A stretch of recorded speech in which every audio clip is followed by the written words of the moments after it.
South-facing rooms, both of them. Good brick. Way too good for a dead man.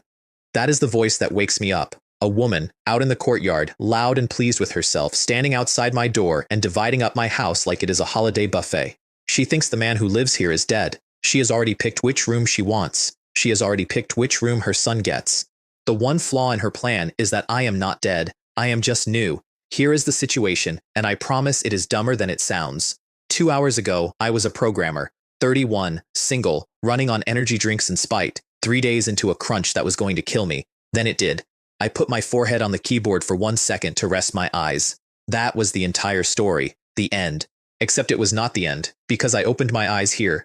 The year is 1962. A courtyard house in the old capital. Gray brick, gray sky. The kind of cold that gets into your teeth and files a complaint. And I have a second man's whole life sitting in my skull like a file somebody downloaded without asking. 20 years old, street hustler, orphan. Drank himself stupid on New Year's and lay down in a snowbank like it was a feather mattress, which is the job opening I am currently filling. His name was Lin Ming Hao. I suppose that is my name now too. And the reason the cheerful woman outside is measuring my windows for curtains is that nobody has seen this body move in 2 days. I sit up, and that is when I feel the small hand holding onto my sleeve. She is 5. 6 if you are being generous, and nobody has been generous with her. Skinny in the way that is not cute, the way that is a countdown. Big eyes, cracked lips, drowning in 3 sizes of somebody else's coat. She has been sitting by this bed the entire time I was out, holding my arm, waiting to find out whether her brother was going to wake up or turn into a body. Lin Xiaoya, my little sister. The file in my head fills in the rest, and none of it is fun. Our mother died giving birth to her. Our father was a security officer who died catching a spy, took the knife meant for a friend, and left this family a martyr's certificate and a hole where a dad used to be, which leaves the 2 of us. Which leaves her holding the sleeve of a brother who, up until about 90 seconds ago, was a full-time drunk. Gee, she whispers. Big brother, are you a ghost now? I want to say something clever. Saying something clever is my entire personality. But she asked me that in complete seriousness because in her experience people leave and do not come back, and I discover I do not have a joke loaded. No, I tell her, I am right here. I am not going anywhere. She does not believe me. Why would she? So I offer the one legally binding contract a 5-year-old recognizes. I hold out my little finger. Pinky swear, I will never leave you alone, ever. She hooks her finger around mine like it is the last handhold on a cliff. And something in my chest that used to only care about release dates goes very quiet and very serious. Then the woman outside kicks my door open. She fills the whole doorway, hands on hips, a face built for shouting into. In my new memories, she has a name, Chen Malian, and a reputation, which is that she has never once in her life lost an argument by being right. She came to claim 2 empty rooms. She was not expecting furniture with opinions. For 1 full second, she just stares at me sitting up in bed. Her mouth opens. Nothing comes out. It is the exact face of a woman who ordered a coffin and got a complaint. Then she recovers, because women like her always recover. You, she says. You are supposed to be dead? Sorry, long line at the gate. They sent me back. I swing my legs off the bed. You were saying something about my rooms. And here is where I learned the first rule of this courtyard, which is that nobody comes alone. Behind her, filling in the yard like water finding cracks, are the neighbors, and leading them, hands folded behind his back, wearing the gentlest, kindest, most trustworthy face I have ever wanted to slap, is a man my memory labels Sun Guoliang, first uncle. The elected moral authority of this courtyard, the man everyone runs to for a fair ruling. He looks at me like a saint looking at a sunrise, and he says, in a voice like warm oil, Ming Hao, you are awake. Heaven has eyes. He sighs. But child, your sister cannot eat 2 rooms. Malian's family is crowded. Her son Lele is my own apprentice. Would it be so wrong for neighbors to help neighbors? We are all one family here. It is a beautiful speech. It is generous and reasonable, and it ends with me and Xiaoya living in 1 room while the shrew gets the other. I have known this man for 11 seconds, and I already understand him completely. He does not steal. He convinces you to hand it over, and thanks you, and gets a reputation for kindness while he does it. 1 family, I repeat. Great. Then you will not mind that I am keeping both of my family's rooms in my family's house that my father died to earn. Chen Malian's face goes purple. Died? He is not the only one who can die. A drunk like you, we all thought.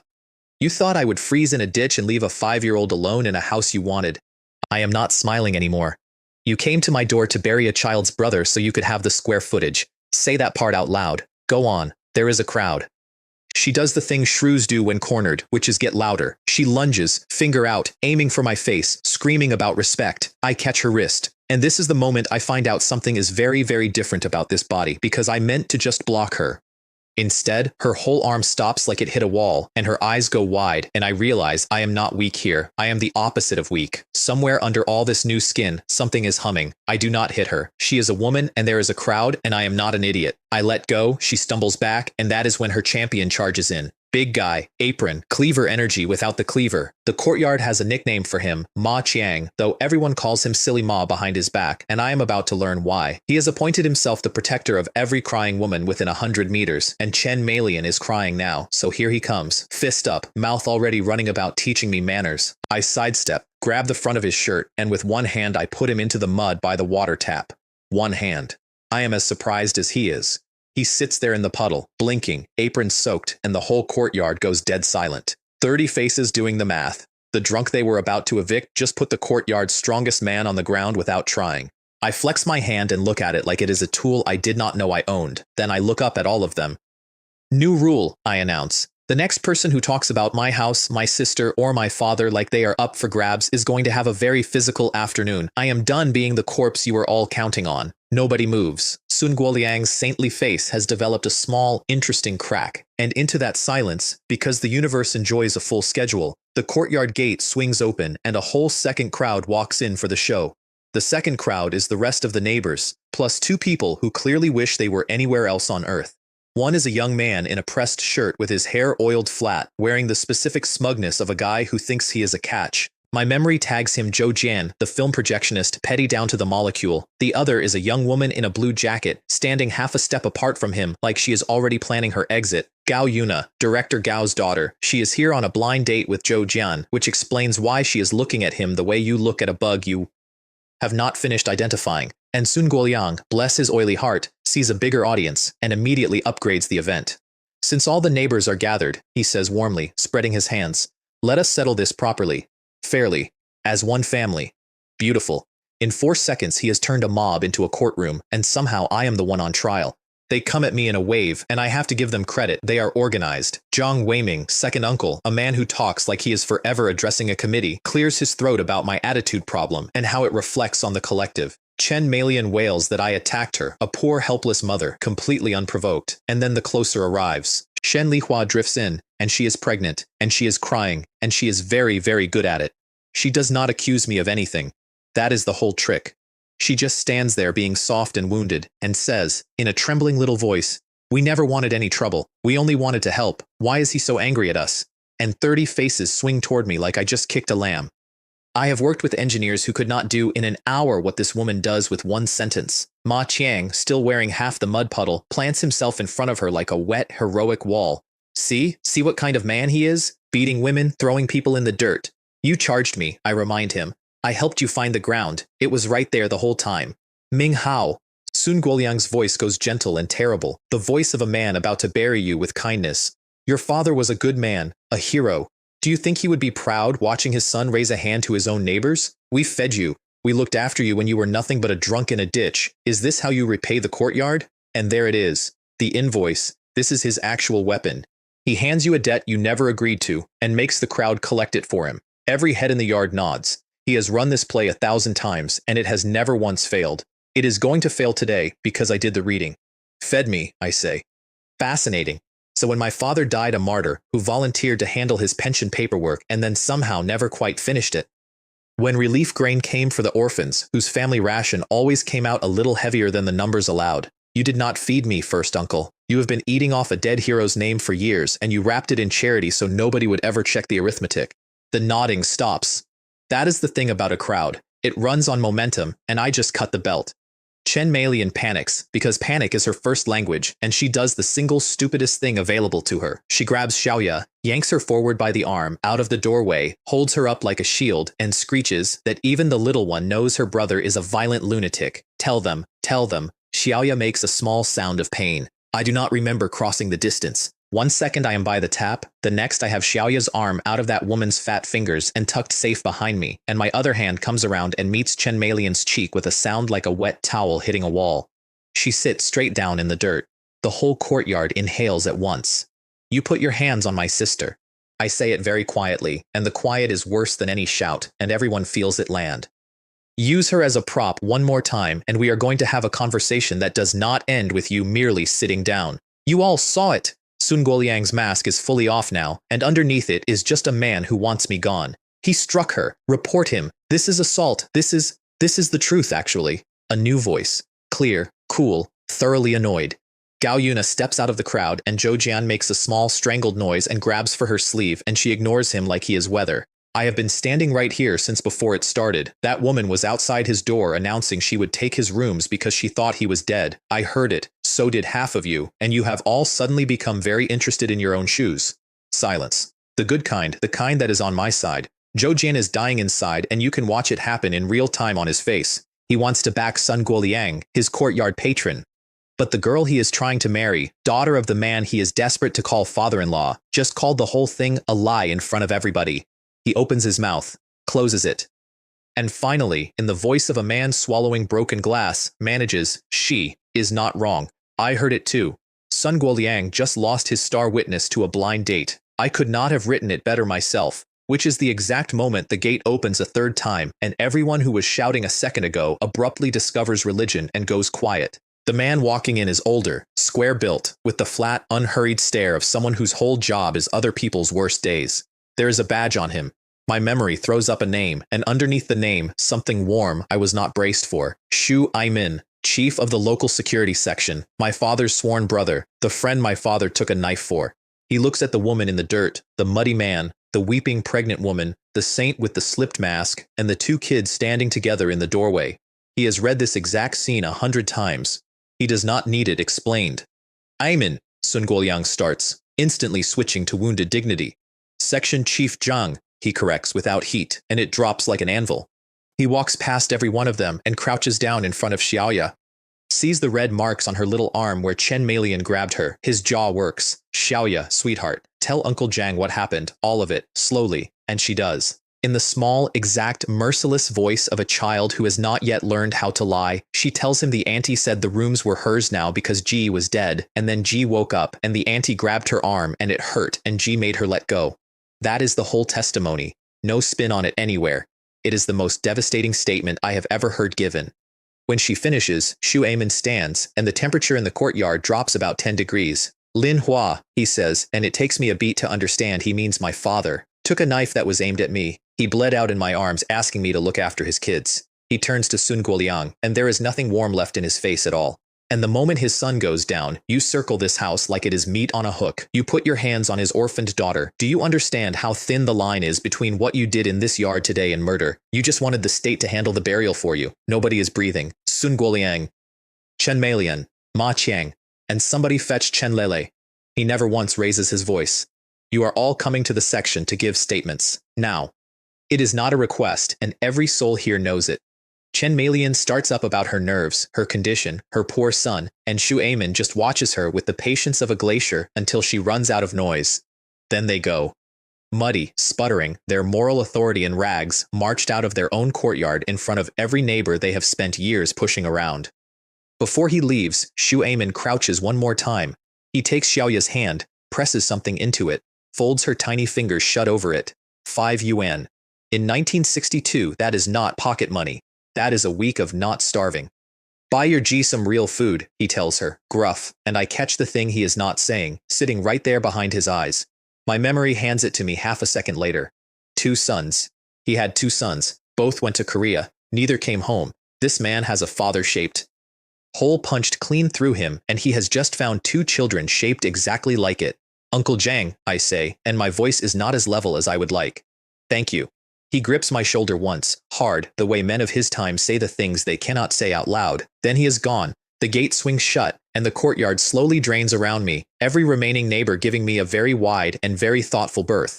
So there I am, a house I get to keep, a sister with 5 yuan clenched in her fist, and roughly 40 brand new enemies who will remember this morning for years. And that is when I see it. Right there on the ground, in the exact spot where Xu Aimin was standing.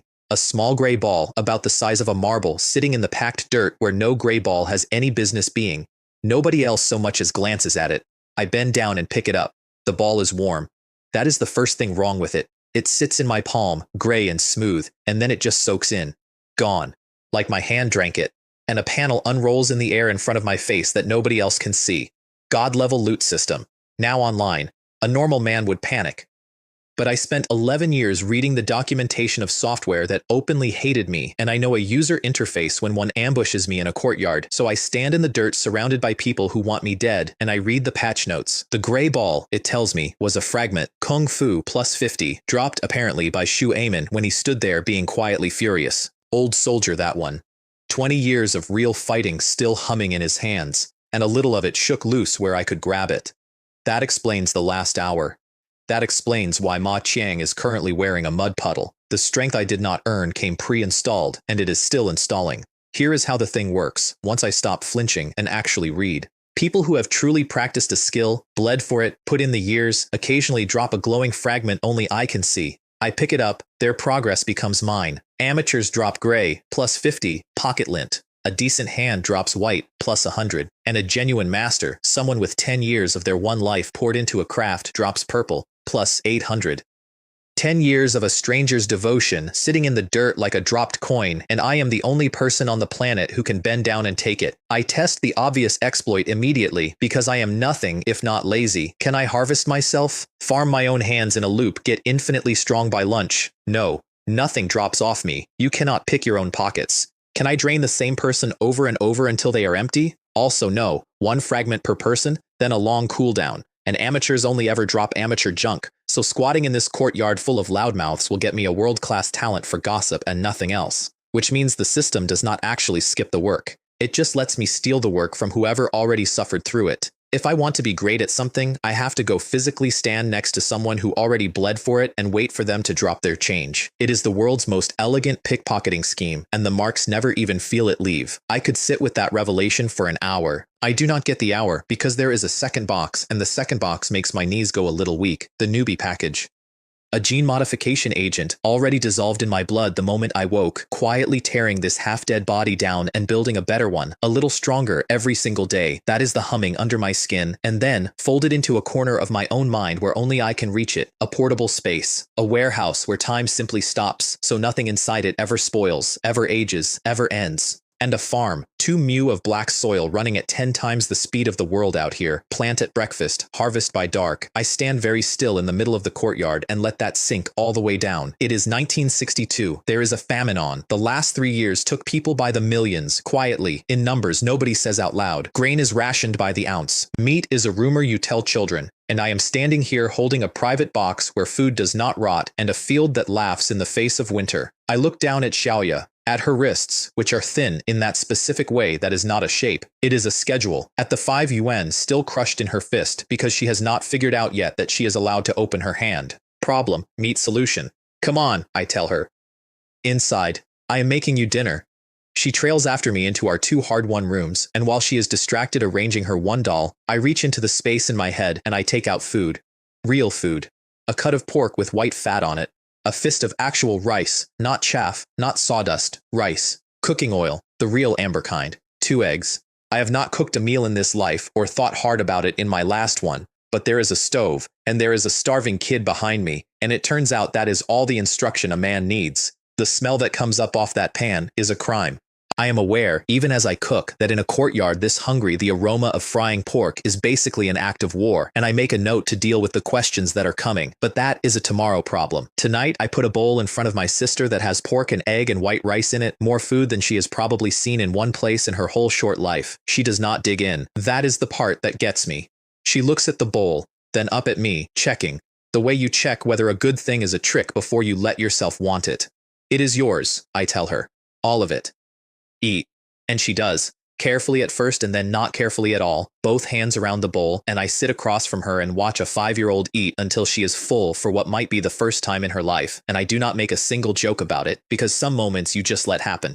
When she finally slows down, rice on her cheek, eyes heavy, she says, "Gee, is it always going to be like this now?" And I think about the box in my head where food does not spoil, and the field that ignores the seasons, and the 40 enemies out in the yard, and the whole hungry decade in front of us. Yeah, I tell her, and I find I mean it completely. From now on, it is. But wanting to keep that promise and being able to are two different machines, and I know it. A broke orphan cannot just produce pork in the winter of 1962 without the whole courtyard filing a report. I need a cover. I need money that makes sense on paper. And I need to start emptying the pockets of every skilled person in the city before they even know they have been touched. Lucky for me, I already know exactly whose pocket I am picking first. There is precisely one person in this courtyard who did not spend today trying to bury me, and tomorrow, I am going to go make a friend. Morning.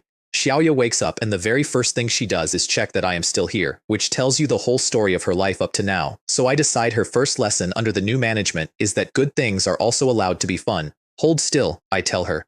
Watch my hand, nothing up my sleeve, see? I show her both palms, empty.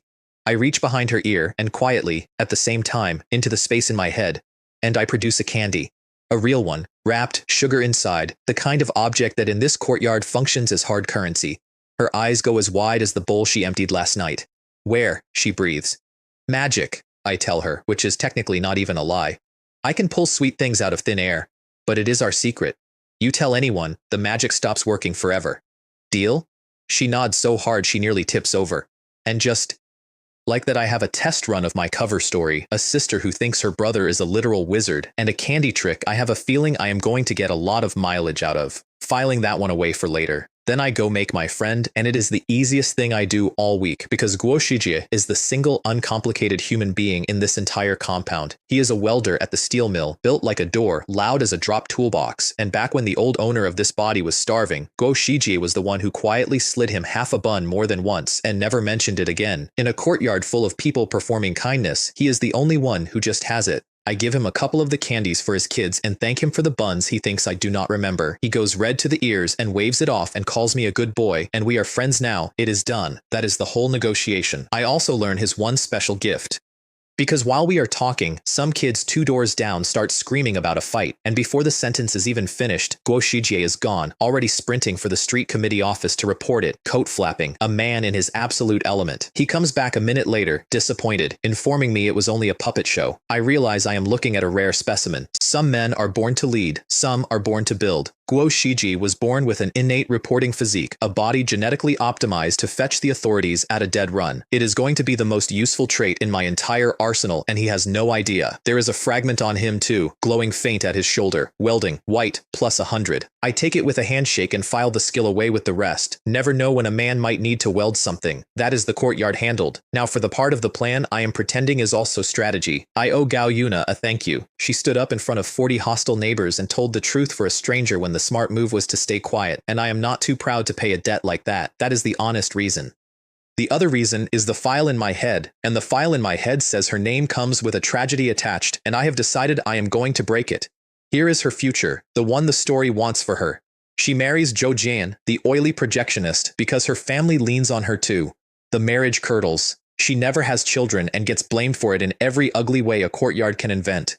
And when the hard years come for families like the Lu's, old money, the wrong class label, the raids come too, and she and her people scatter, some all the way to the harbor cities and out. A smart, brave, decent woman, filed under wasted. I look at that outcome the way I used to look at bad code somebody swore we could not fix. And I think, no, not this one. This one I am rewriting. So I find out from Guo Shijie, who knows everything about everyone because he is always running somewhere, that the Gao family girl skates at Shichahai on Sunday mornings when the lake freezes hard.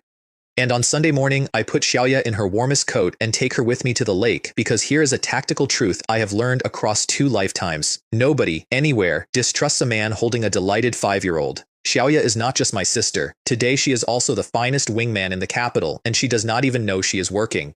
The lake at Shichahai is a sheet of gray glass under a hard blue sky, edged with old willows and loud with kids on homemade sledges. And there, wobbling along near the bank in a red scarf, arms out like a tightrope walker who has made a series of poor life choices, is Gao Yuna. She spots me, and something crosses her face that is equal parts surprise and suspicion, and underneath, just a little bit of something warmer that she stamps on immediately. You, she says, the man who slaps first and explains later. In my defense, I say, the explaining was going very badly and the slapping worked immediately. I nod at her cautious little shuffle across the ice. Also, and I say this with total respect, whoever taught you to skate should be reported to Guo Shijie. She does not get the joke and lets it go, which is the correct response to most things I say. Now, technically, I cannot skate either. The body I inherited spent its coordination budget entirely on falling into snowbanks. But there is an old man out on the middle of the lake, retired, hands folded behind his back, gliding backward in long, lazy arcs with the effortless grace of a man who has been doing this since before the last dynasty ended. And when I drift close, wobbling like a newborn deer, I see it, a fragment glowing soft at his heel, ice skating, white, plus 100. I scoop it up as I stumble past, mumbling an apology, and the old man never feels a thing. There is a show-off teenager nearby too, carving fast little turns to impress nobody, and he is good enough to be worth another 50. I take that one too. Waste not. Ice skating, level 2. Roughly 3 years of somebody else's practice, downloaded into my legs between one breath and the next. I let myself sag one more wobble for the audience, then I push off, and I stop wobbling.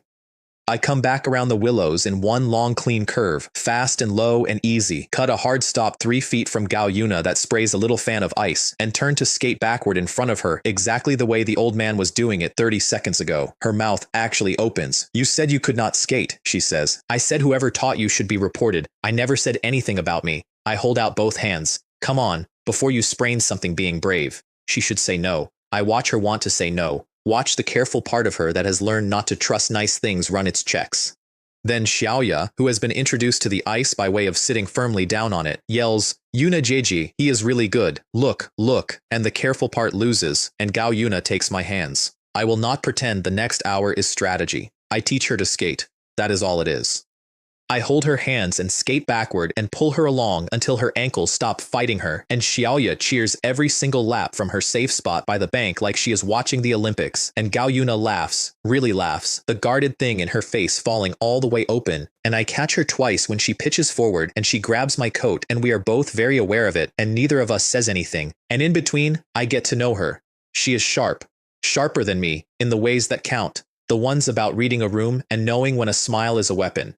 She tells me, not quite meaning to, about the house she grew up in that used to be grand and is now a place her family tiptoes around, about a father who was somebody once and is now a man learning to make himself small, about a blind date with Zhou Jian that her family arranged and that she has been enduring the way you endure a dentist. "Then why did you testify for me?" I ask. "That did not help you with the courtyard, or with him." She thinks about it, gliding, holding my hands, getting the hang of it now. "Because I cannot stand a liar who wins," she says finally. And that whole crowd was about to let one win. I would rather be on the wrong side of 40 cowards than the right side of that. And that is the moment I stop doing this as a rescue mission and start doing it because I actually, genuinely like her. The file in my head can keep its tragedy. I have met the woman, and she is not going to be a footnote. Not on my watch. I do not say any of that. You do not say that to someone on the second day. But I decide it. On the ice, completely, and it settles into me right next to the promise I made Xiaoya, and neither one is going anywhere. Afterward, because my legs are new, but my instincts are old, I take them both to Quanjude for roast duck.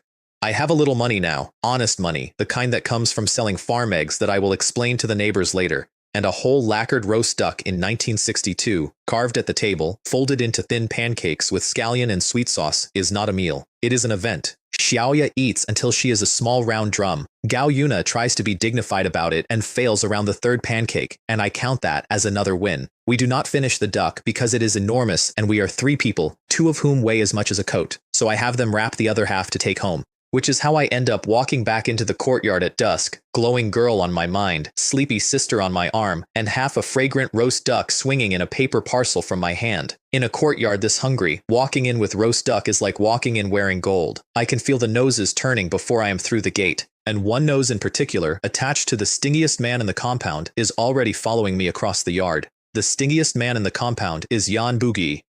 Third uncle by courtyard rank, schoolteacher by trade, legend by reputation, because Yan Bugi has refined cheapness into a martial art. He brews the same tea leaves until they are gravel. He is said to have once walked back a li and a half to return a borrowed peanut, and his true supernatural talent is that he can draw actual nourishment out of the smell of other people's food, standing downwind at dinner and breathing in like a man at a wedding feast. So the instant I come through the gate carrying roast duck, Yan Bugi materializes at my elbow like a summoned spirit. He sidles close, hands tucked in his sleeves, all warmth and confidence, and informs me that as it happens, he possesses some extremely valuable information about my case. Information a wise young man would surely want to hear. And perhaps, he suggests, we might discuss it over, oh, just a small taste of that duck. He wants to trade gossip for poultry. I look at him, I look at the duck, and I make a ruling that I feel establishes important precedent. I unwrap the parcel. Slowly. I hold the duck up between us, glistening, and I let him smell it. Go ahead, I tell him, generous as an emperor. Big breath. Straight from the Quanjute ovens. Fill your lungs, third uncle. That one is on me, and heaven help me, he does it. He leans in and inhales like he is trying to snort the bird whole, eyes closed, a look of transcendent joy on his face. Then I fold the paper back over it and tuck it under my arm. There, I say. Enjoy. Best duck in the city, and you got the whole aroma for free. I would say that makes us even. His face does something remarkable. He wants to protest, but there is no protesting it. He offered to sell me a smell's worth of gossip. I paid him in a smell. The books are balanced, and he knows it. He stands there, opening and closing his mouth like a landed fish while a couple of neighbors snicker behind their hands. And then, because he cannot bear to be irrelevant for even 1 minute, he tells me the information anyway, for free. That is Yan Bugi in one gesture, a man so desperate to matter that he will give away the very thing he was just trying to sell, which is when the timing goes perfect, because the gossip he is breathlessly delivering gets interrupted by the real thing walking through the gate. A young man in a security section uniform, clipboard under his arm, asks for Lin Minghao. His name is Zhang Tao. He works under Section Chief Zhang, and he has come to make everything official in front of the whole yard, which is exactly the kind of thing Shu Amen would arrange on purpose. The courtyard drifts closer to listen, because a courtyard cannot help itself. Zhang Tao reads it out flat and clear, the way you read a verdict. Chen Meilian, 7 days detention for attempting to seize state-assigned housing and for laying hands on a minor, plus compensation payable to the injured party. He hands me the compensation on the spot, 20 yuan, counted into my palm. Ma Qiang. Formal warning on his record for brawling, and he had better hope there is not a second one. And then the one I have been waiting for. Sun Guoliang. 2 days detention for organizing the disturbance and, effective immediately, his advanced worker commendation revoked, for 3 years. That last one lands on the courtyard like a slap of its own, and I watch it land. Because the neighbors do not care about 2 days. 2 days is nothing, but the advanced worker title is Sun Guoliang's entire identity. It is the badge he waves to prove he is better than everyone. It comes with a bonus, with standing, with the moral high ground he has been renting to the whole compound for a decade, and it is gone, publicly, revoked in the yard where he used to hold court, over a scheme he ran against 2 orphans. The saint has been officially unsainted. Nobody says a word, but I can see 40 people quietly rearranging where he sits in their heads. Face, in this courtyard, is currency harder than the yuan, and Sun Guoliang just went bankrupt in front of everyone. The next morning I press the advantage the only way that really wounds people here. I fry eggs. 2 hens from my farm lay something like 20 eggs a day, which is an insane number I explain to nobody by murmuring vaguely about a relative in the countryside who sends them. I fry a whole panful in good oil, gold and crisp at the edges, and the smell rolls across the courtyard like a weather system. Zhou Jian, hunched over his morning bowl of thin corn gruel, goes rigid. Shen Lihua, drifting past with her sad little basket, actually stops walking. In a hungry courtyard, the smell of someone else eating well is its own kind of verdict, and I am handing them one every single morning now. I have money. I have food that never runs out. I have a girl I am going to marry, and a sister who is finally putting on weight. And I have a whole compound of people who have just learned, on the record, that provoking me is expensive. Now, I want more than survival. I want to build something. And the first brick is going to be pried directly out of the hands of the man who just tried to sell me a duck for gossip. Because Yanbu Guy has a nice little side business, and I am about to take it from him with a paintbrush. The new year is coming, and in this city, that means couplets. Red paper, black ink, a rhyming line down each side of every door. Blessings for the year ahead. Every family wants a pair. Most families cannot write a decent character to save their lives. So a man with a good brush hand and a stack of red paper can make real money in the 2 weeks before the holiday, and the only man in our compound currently doing it is Yan Bugi, whose couplets, I am told, look like a spider fell in the inkwell and had a seizure. There is just one problem with my plan to take his business. I also cannot write. The body I inherited could barely sign its own name. So I go shopping for a skill. I take the bus to Sudan, buy a season of vegetable seeds for the farm while I am at it, and drift into the Xinhua bookstore, where I have heard a real calligrapher sets up. And there he is, an old scholar named Zhou Baoguang, spine straight as his own brushstrokes, selling finished couplets at 5 yuan a pair to people who know quality when they see it. I watch him work for a while, and it is genuinely beautiful, decades of discipline running down through his wrist into the paper, and glowing at his elbow, fat and unmistakable, is a purple fragment, calligraphy, plus 800. 10 years of a scholar's life, sitting there like a dropped glove. I buy a couplet I do not need, lean in to admire his technique, and lift it clean off him with a bow of thanks. He smiles at the polite young man and never knows that the polite young man just walked off with a decade of his craft. Calligraphy, level 3. I flex my fingers on the bus home and they know things they did not know this morning. The next day I set up a table in the front courtyard. Red paper, good ink, and I start writing. And the compound stops what it is doing to watch because what comes off my brush does not look like a neighbor's hobby. It looks like the bookstore. Clean, strong, balanced characters, the real thing, appearing one after another under the hand of the drunk they were burying 2 weeks ago. Guo Shiji plants himself beside my table like a delighted bodyguard and starts announcing to everyone who passes that Ming Hao writes better than the men downtown. Come look, I price them at 2 fen a pair, 2 fen. Yan Bugi charges 20 for his spider seizures. Within an hour there is a line at my table, and within 2 hours the neighbors who already bought Yan's ugly couplets are marching over to demand their money back so they can buy mine instead. I sell 20 pairs before lunch, and every single one is a customer walked directly out of Yan Bugi's pocket. Yan comes unglued. He hovers at the edge of my table making wounded noises about how a teacher relies on this, how it is not neighborly, how the young should respect their elders' livelihoods. I keep writing. Third uncle, I say, not looking up from a stroke. Last week you tried to charge me a roast duck for gossip you then gave away for free. Forgive me if I am not losing sleep over your business model. That is when Sun Guoliang comes back.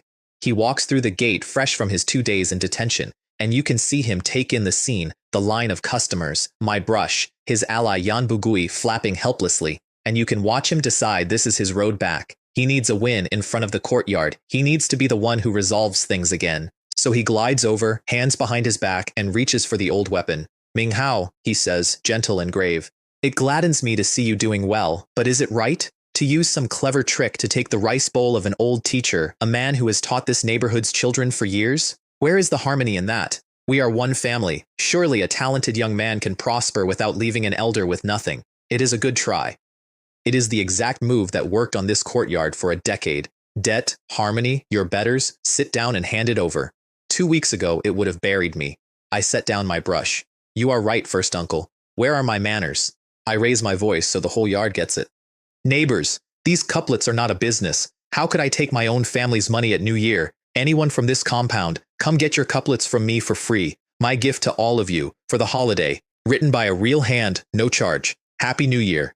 The courtyard lights up. Free couplets, from the good brush, instead of Yan's 20 fen disasters. They love it. They love me.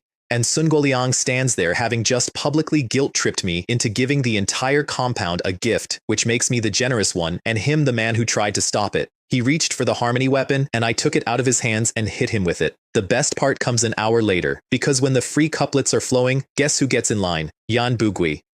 The man whose business I just annihilated, shuffling up with everyone else, unable to resist a free thing, even when the free thing is his own defeat, mumbling that well, since I am offering, he supposes a pair for his door would be, and suddenly very complimentary about my brushwork. I write him a beautiful one. I even mean the blessing. It is so much more satisfying than a slap. The Jia family does not take a lesson gracefully though. And a few days later, they teach me exactly how far they will go, using the one target guaranteed to make me lose my temper. The Jia clan has a problem child, and his name is Chen Xiaohai. He is about 10, he is Shen Lihua's oldest, and he has already graduated from ordinary mischief into a genuine small-time thief. Quick hands, no fear, and a whole family that covers for him, because in their house, a stolen egg is a win. The courtyard has learned to keep its doors shut when Chen Xiaohai is loose. What Chen Xiaohai does is coax Xiaoya away to play. Hide and seek, he tells her. Go hide behind the woodpile and count. And my sister, who is starving for other children to treat her like a child, goes and hides and counts, delighted, while Chen Xiaohai slips into our room and lifts a whole basket of eggs and the last of the good food off my shelf. By the time Xiaoya finishes counting and comes to find her new friend, there is no friend, there is no game, and there is a hollow feeling she does not have the words for yet. She comes to me confused and a little hurt, asking why Xiaohai Gei left, and that is the part that makes me set down what I am holding very carefully so I do not break it. They can steal my eggs. Fine, eggs I have. But they used my sister as a distraction, spent her loneliness like a coin, and that I am going to answer. I convene the courtyard. Chen Lele, Chen Xiaohai's father, comes out swinging before I have finished the first sentence. He is Sun Guoliang's apprentice, and he has learned the master's whole playbook, just clumsier. He does not deny it. He attacks. He accuses me of slandering an innocent child to cover my own lies, works himself into a lather, and demands that I pay 30 yuan in compensation for the insult to his son's good name. It is a bold move for a family whose son's good name is worth roughly negative 30 yuan. So I do not argue with the adults, because the adults will lie all day. I crouch down instead in front of little Chen Tong, the Jia toddler, 3 years old and gloriously incapable of deception, and I ask him, friendly as anything, whether the eggs Xiao Haige brought home were tasty. Chen Tong's whole face lights up. So tasty, he confides. Xiao Haige said do not tell, but he cooked the eggs and there was duck too, and it was so good. You could hear a pin drop. Chen Leilei's face goes the color of the couplet paper, and then Zhou Jian comes trotting back from behind the Jia rooms, holding up a wad of greasy oil paper and a fistful of eggshells, grinning ear to ear. The man loves nothing in this world more than another family's disgrace. He is thrilled to help, right up until he remembers he hates me too. Evidence, delivered by a volunteer. Chen Leilei switches tactics on a dime, the way his kind always do. Suddenly it is all reasonable, all a misunderstanding. Boys will be boys, and here, look, he will give me a yuan for my trouble. I say no. 2 yuan then, he says, sweating. I say no again. I do not want your money, I tell him. I want the police. Because a yuan does not fix this. A yuan teaches Chen Xiaohai that stealing costs his father small change, and he should do it more. The kid is 10. If somebody does not put a real scare into him now, he grows up into exactly the men standing in this courtyard, and I find I would rather he did not. Chen Leilei panics, and Ma Qiang, ever the volunteer muscle, lunges to block Guo Shijie from heading for the gate, which is a mistake because it puts him within arm's reach of me. I step in, take a fistful of his shirt, and sit him down on the flagstones with the ease of a man who has done it before, because I have, 2 weeks ago, in almost the same spot. Stay, I tell him, and Guo Shijie is off. I have never seen a man happier. His whole life has been training for this exact moment. He clears the gate at a sprint, coat flying, and I swear he is smiling. Innate reporting physique, fully engaged. He is back in what feels like 90 seconds with 2 actual officers, having presumably reported the crime, the address, and possibly the weather with perfect clarity. The police do not have to work hard. A crying toddler has already confessed on the record, there is grease paper evidence, and Chen Xiaohai, cornered, folds completely and admits everything. Repeat petty theft, a family history of covering for it. The officers decide the boy needs more correction than a scolding, and he is taken in for a month at a juvenile facility, out of the courtyard, out of my hair, and hopefully scared badly enough to grow up different. Shen Lihua makes a sound I do not enjoy hearing and sits down hard in the dirt as they lead her son away. I do not feel great about it. I feel necessary about it. There is a difference, and I have made my peace with living in that difference because the alternative was letting them keep using my sister as a tool. The Jia family looks at me now with something past hatred, and I know, the way you know a bill is coming, that Shen Lihua is going to come to my door, and she is going to try the one weapon her whole family has left. She is going to kneel. She comes that evening. I open my door and there she is, down on both knees on the cold stone, pregnant, tears already running, hands clasped up at me. It is a performance calibrated to destroy a decent man, and I will admit, it is expertly done. A neighbor or two drifts closer to watch, which is of course the entire point. You do not kneel where nobody can see. Ming Hao, I beg you, she says, voice breaking on cue. He is only a child. Write a letter, just a few words saying you forgive him, and they will let him come home. I am begging you. A mother is begging you. 2 weeks ago, this would have worked. It is built to work. The weeping, the belly, the public stone. But I have watched this woman turn softness into a blade too many times now, and I know exactly what the letter is. The letter is not mercy.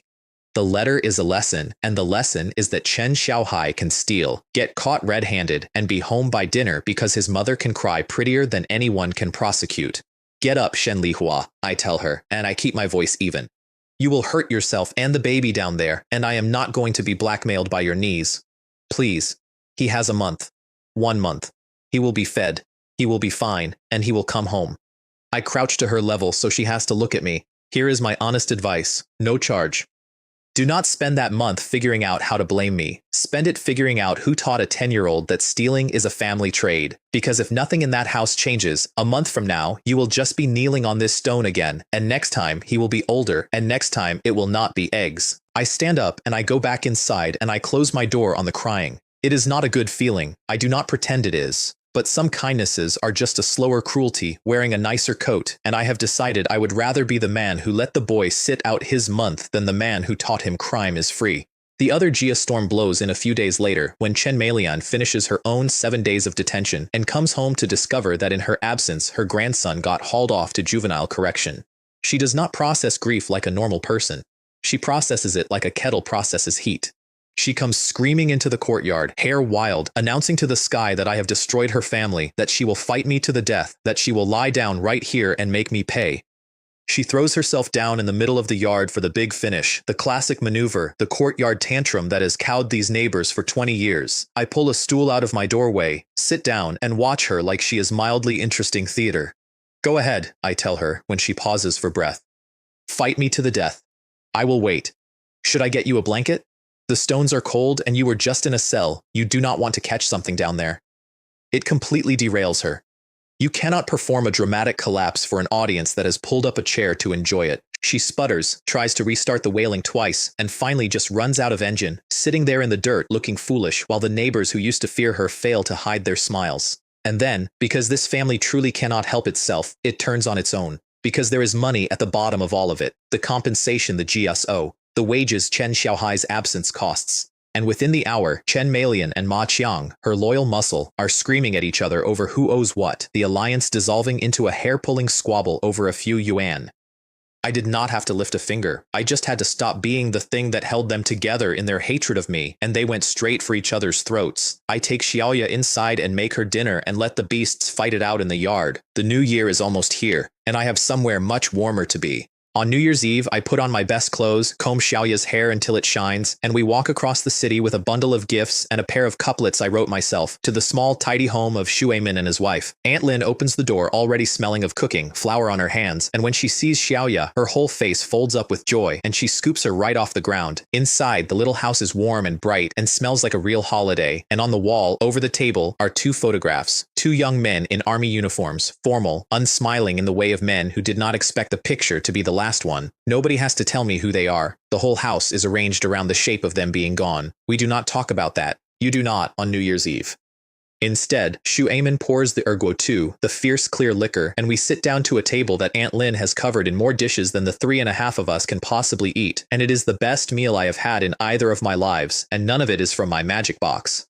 Zhang gets a few cups in and starts telling me about my father, not the martyr on the certificate, the man, the one who cheated at cards and laughed too loud and stood between Zhang and a knife without a half-second of hesitation, because that was simply who he was. And I sit there hearing about a father I never actually had, borrowing him secondhand through the eyes of the man he saved, and I have to look at my cup for a while. Across the table, Aunt Lin has taken Xiaoya completely captive. She braids the little girl's hair, piles food in her bowl faster than she can eat it, calls her a good child, a clever child, a beautiful child, every soft word this kid has gone 5 years without hearing. And Xiaoya, my wary, countdown thin, always checking sister, blooms under it like something finally getting water. I watch a woman who lost 2 sons and a girl who lost 2 parents find each other across a New Year's table, and I keep my mouth shut because some things a joke would only insult. Then Zhang, warm and red-faced and fatherly, decides it is time to fix my life. There is a girl, he tells me, a nurse, Kai Xiaoyan, good family, good heart, he has known her people for years, and a young man with prospects like mine should really, Uncle Zhang, I say, there is already someone. He stops mid-sentence. Aunt Lin's head comes up like a hunting bird. Who? She demands, delighted. Who is she? Tell me everything. Her name is Gao Yuna, I say, Director Gao's daughter. And Xu Eimin sets down his cup and looks at me for a long moment, and then he laughs, a big surprised bark of a laugh, and slaps the table, because he knows Director Gao. Of course he knows Director Gao, and a word from Section Chief Xu Eimin, my father's sworn brother, spoken to a man like that on behalf of a young engineer on the rise, is not nothing. It is a very great deal. Leave it to me, he says, still grinning, refilling my cup. I will speak to him. Myself, your father's son, courting the Gao girl. Ha! Lin Hua, you old dog, are you watching this? At midnight, I take Xiaoya out into the lane to set off firecrackers. She is nervous of the noise at first, hiding behind my leg, and then the first string goes off in a rattle of red light and she shrieks with laughter and demands more, and I light them one after another and watch my sister's face flash bright and happy against the dark, warm and fed and safe. The first new year of a life I intend to make very different from the one the story had planned for her. I have a borrowed father who talks about mine. I have an aunt who braids her hair. I have a girl whose future I am about to rewrite. And I have a sister who is laughing. For a man who died face down on a keyboard 2 weeks ago, I am doing all right. But warmth does not build an empire, and I have plans that need real skill, real rank, real money. After the new year, I report to the Red Star Steel Rolling Plant, 4,000 workers, a trade to master. And waiting for me there behind a kind old master's stories, the buried reason my last assessment score came out mysteriously low, with a name attached to it that I already know very, very well. The Red Star Steel Rolling Plant is a city inside the city, 4,000 workers, chimneys and clatter, and the constant iron heartbeat of the presses. I am assigned to the fitter's shop as an apprentice, bottom of the ladder, and I am assigned to a master, and my luck holds, because my master turns out to be one of the few genuinely good men in the place. Si Chang-fu, 5th grade fitter, which in this shop is a serious rank and the kind of teacher who actually teaches. Gruff, patient, hands like tree roots, and soft in exactly one spot. His little boy, who he mentions in the first 10 minutes and the 10th 10 minutes, a bright kid, the light of his life. Master Jung took care of the old me back when the old me was a useless drunk apprentice, covered for him, fed him, and never got a scrap of thanks. I decide on day one that I am going to pay that back with interest. A fitter's shop is also, for a man like me, a buffet.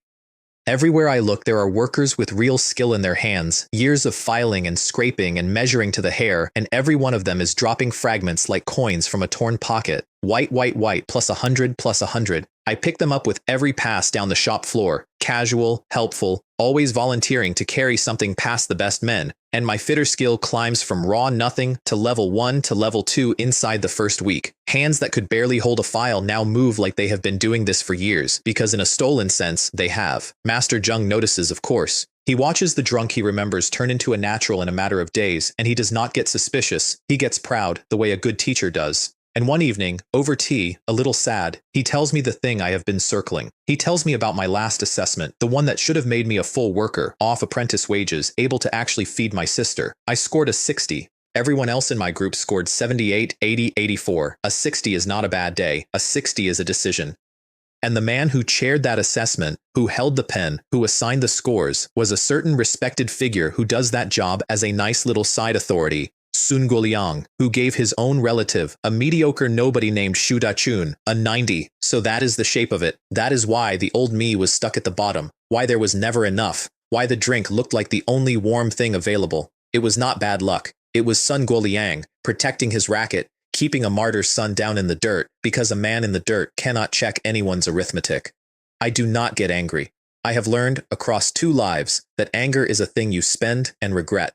Instead, I file it, clean and cold, right next to everything else that man has done. He chairs the assessments, which means someday soon he is going to have to sit across a work piece from me and pretend I am worth a 60 in front of witnesses, and on that day I am going to take everything he has been stealing and pour it out on the floor for everyone to see. I just have to get good enough that the lie becomes impossible, and getting good is the one thing I can now do faster than any man alive. The cafeteria tries me first, though, because pettiness cannot wait for the big plot. Ma Qiang, it turns out, works the mill kitchen, and Ma Qiang has not forgiven me for the mud, the warning on his record, or existing. So when I come through his line, he short scoops me, gives me half a ladle where everyone else gets a full one, thin broth, no meat, and smirks about it, daring me to make a scene over a spoonful of cabbage. I do not make a scene, I make a trap. I come back the next day, loudly cheerful, and I comment, at volume, for the whole hall to hear, on how generous master he is with the workers' rations, what a model of fairness, and would he please serve me exactly what he serves everyone. He hears the mockery in it and cannot stand it, so he short scoops me again, harder, right there in front of the 50 men in line who are now all watching, which is the exact moment Director Zhou, who runs the cafeteria and happens to be doing his rounds, stops to see what the noise is, and 50 hungry witnesses are more than happy to explain that the cook has been skimping the martyr's son out of spite, and here, look, everyone can see the half ladle. Ma Qiang loses a month's pay and pulls a month of cleaning duty and eats his own humiliation in front of the entire shift. He wanted to cheat me out of a spoonful of cabbage. It cost him 30 days of wages and every scrap of face he had in that hall. I take my full ladle, thank him warmly, and go sit down. I am starting to think these people will never learn, which is fine. I have decided to make a very comfortable life out of teaching them. Shu, I mean, it turns out, is a man of his word, and then some, because a week later he comes to find me at the mill, grinning like he is about to hand me a present, and tells me that Director Gao did not wait to be courted. Director Gao came to him. The Gao family has formally, and none too quietly, dropped Zhou Jian, and Gao Yuna has asked in the proper old-fashioned way, through a matchmaker, for a real blind date. With me. The date is set for Sunday, and by tradition, I am the one who cooks. Good. Cooking is where I cheat hardest of all. Sunday morning I go into the box in my head and I bring out a war. Pork with a finger of white fat, for red braised pork so tender it forgets it was ever an animal. A whole silver ribbon fish to fry crisp and gold, fresh greens from the 10 times farm, and because I cannot resist, a watermelon, a real one, cold, ripe, scarlet inside, in the dead of a Beijing winter, a fruit that in this season and this year should be a physical impossibility. Let them wonder. Then I start cooking, and the courtyard begins to suffer. The smell of real red braised pork rolling out of my kitchen in the hungry winter of 1962 is not an aroma, it is an event, a slow-moving disaster that drifts door to door and lays the whole compound low. Yan Bugui plants himself downwind and breathes like a man receiving a blessing. Zhoujian comes out to see what the smell is, and I watch the exact moment he understands. Watch it hit him that the feast is at my house, that the girl he was courting is coming here, to the back, to me, and that he is already lost and just has not been told yet. And in the middle courtyard, at his window, Sun Guoliang watches the smoke rise from my chimney with a face like curdled milk, and I can practically hear the gears turning, the thought forming that this upstart is climbing too fast and must somehow at the mill be slowed down. File that away, it will matter soon. Then the matchmaker arrives, and the courtyard gets its show. Old Chen the matchmaker comes through the gate leading Gao Yuna, who is dressed carefully and trying very hard to look composed and not quite managing it, and every neighbor in the place stops to watch where they will go. Past the front rooms, past Zhou Jian, standing in his doorway with a dying smile, all the way to the back, to my door. The collective intake of breath is audible. The Gao family's daughter, walking past the handsome projectionist to reach the drunk they tried to bury a month ago. If a courtyard could faint, this one would. Lunch is, if I may say so, a slaughter. Old Chen the matchmaker has judged 1,000 of these and arrives determined to be strict, and then tastes the red braised pork and undergoes a religious conversion mid-bite. The winter watermelon finishes her off completely. By the end of the meal, she has abandoned all professional neutrality and is telling Gao Yuna at length that this young man is a treasure. Full marks, 90 out of 100. No, higher. Where has he been hiding? And Gao Yuna sits across my little table eating my food and laughing at the things I say, the guarded thing in her face all the way open again, and under the table, once, her foot rests against mine and neither of us moves it. Out in the courtyard, the aftermath turns ugly in the way I have come to enjoy. Zhou Jian, sour and stunned, corners old Chen on her way out to demand whether he really has no chance, and the matchmaker, still glowing from the pork, tells him bluntly to give it up. The Gao family has chosen. He is a closed matter. Zhou Jian, humiliated, wheels around and takes it out on the nearest target, which is Ma Qiang, and says something cutting about him being a short-scooping disgraced cook now, and Ma Qiang, who has had a truly terrible month and zero patience left, hauls off and slaps him, right there in the yard. The two of them go down in a tangle of insults while the neighbors watch, and I stand in my doorway with a full belly and a beautiful woman, and I do not lift a single finger, because the beasts of this courtyard are, as always, their own best punishment. By the time the plates are cleared, the thing is settled. Old Chen carries her verdict back to the Gao family, and word comes the same evening. The parents approve. The courtship is on, formally, with both families behind it. The road to marrying Gao Yuna and rewriting her whole ruined future just went from a hope to a plan. I should be nothing but happy, and I mostly am, but I did not miss that curdled look on Sun Guoliang's face at his window, and I know that man too well now to think he will simply watch me rise. He is going to reach for the one lever he still controls, my rank at the mill, my assessment. The same racket he used to bury me the first time. He is going to try to keep me down. He is going to walk that lever straight into the trap I have been building since the day Master Zheng told me about the 60. But he does not know that yet. Let him come. He comes faster than I expected, and he brings the trap on himself, and it starts with the worst possible news landing on the best man in the shop. It is an ordinary afternoon. Master Zheng is bent over a level 4 workpiece, a hard precision job, the kind that takes hours and cannot be paused halfway without ruining the whole thing, when a boy runs in from the gate, white-faced with a message. Master Zheng's son has collapsed. High fever, shaking, the family is carrying him to the hospital right now. I watch the old man's whole world tilt. He is on his feet in an instant, and then he freezes, torn straight down the middle, because the piece under his hands is half cut. Walk away now, and it scraps, ruined material, a black mark, hours of the shop's work gone. And his boy is convulsing across the city. For one terrible second he actually hesitates, this good man, because responsibility is a habit that runs deep in him. Go, I tell him. I am already taking the tools out of his hands. Master, go, I have the piece. You are an apprentice, he says, agonized. A level 4 they will. Your son is sick. Go hold your son. I will handle every bit of the rest. Run. And he looks at me for half a heartbeat, and then he trusts me, and he runs. So I sit down at his bench and I finish the workpiece. And here's the thing, I do not just finish it.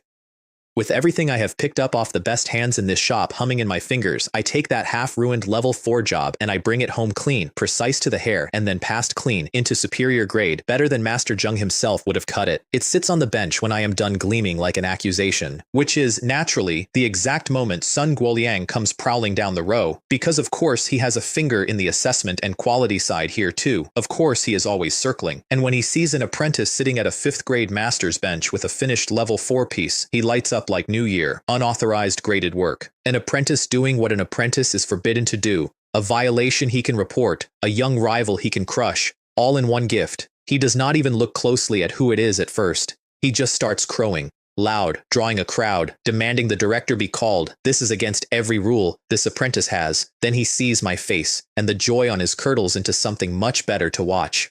You, he says. Me, I agree.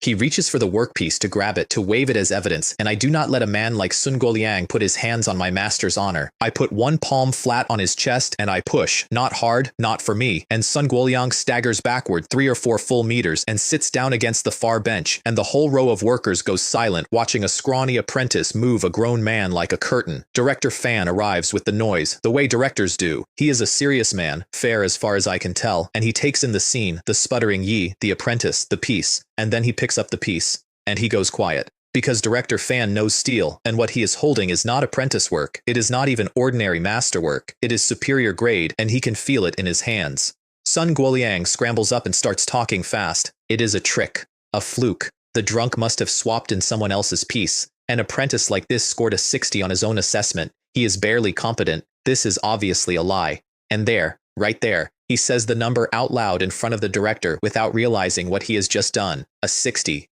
He remembers the exact score he gave me. Interesting. Fine, Fan says slowly, still turning the piece in his hands. If it is a fluke, it will not repeat. Lin Minghao, make another. And Sun Guoliang, desperate, overplaying, throws money on it to make it a public humiliation. 20 yuan, he snaps. 20 yuan says the drunk cannot do it twice. Let everyone watch him fail. 20 yuan is a fortune. It is nearly a month of a real worker's pay. The crowd, 100 workers thick now, sucks in its breath. Done, I say. I sit back down at the bench, and I let go of the throttle, because here is the secret nobody in this shop knows. When I truly focus, when I let the system open all the way up, everything slows and sharpens, and my skill does not just apply. It grows, right there in the moment, 100 times faster than any human being learns. The steel tells me what it wants. The tools become extensions of the thought. And in front of 100 silent workers and one sweating hypocrite, I cut a second level 4 piece, faster than the first and better than the first, flawless, a piece that should take a master half a day, finished clean while the crowd forgets to breathe. I set it down next to the first one, 2 superior grade pieces, from the drunk who scored a 60. The shop does not cheer right away. For a second, it just stares, and then it erupts, 100 workers roaring at once, and in the middle of all of it stands Director Fan, not looking at the pieces anymore, but looking at Sun Guoliang, with a new and very cold question forming on his face. Someone, Fan says, quietly enough that the noise dies to hear it. Bring me the assessment records, the apprentice evaluations, all of them from the last cycle. Now. Sun Guoliang's face does something I will remember fondly for the rest of my life. The records come. Director Fan reads them out to the whole shop, flat and slow, and every number is a nail. Lin Minghao, 60. And then the rest of the group, the same test, the same day, the same chairman holding the same pen, 78, 81, 84. And then, at the top, a name nobody can pretend not to notice, Shu Da-chun. A genuinely unremarkable young fitter, whose one distinction in life is being Sun Guoliang's relative. 90. Fan lowers the paper. So, he says. The apprentice who cannot possibly cut a level 4 piece twice in a row scored a 60, and the chairman's own cousin scored a 90. He looks up. Sun Guoliang, explain to me how that is anything but theft. There is no explaining it. Sun Guoliang tries anyway because his mouth has never once known when to quit. He babbles about standards and attitude and how the boy was a drunk. but every word digs the hole deeper. The whole shop is standing right there, having just watched the drunk make superior grade steel with his eyes half closed. The lie is not just exposed. It is standing in the room being disproven in real time. Director Fan has heard enough. He strips Sun Guoliang of the assessment chairmanship, on the spot, in front of everyone. And that, I learned from the delighted whispering around me, is the cut that actually bleeds, because the chairmanship was never about honor for Sun Guoliang. It was about income. The gray money, the little gifts and quiet bribes that flow to the man who decides who passes and who stays down, something like 200 yuan a year in favors, gone in a sentence.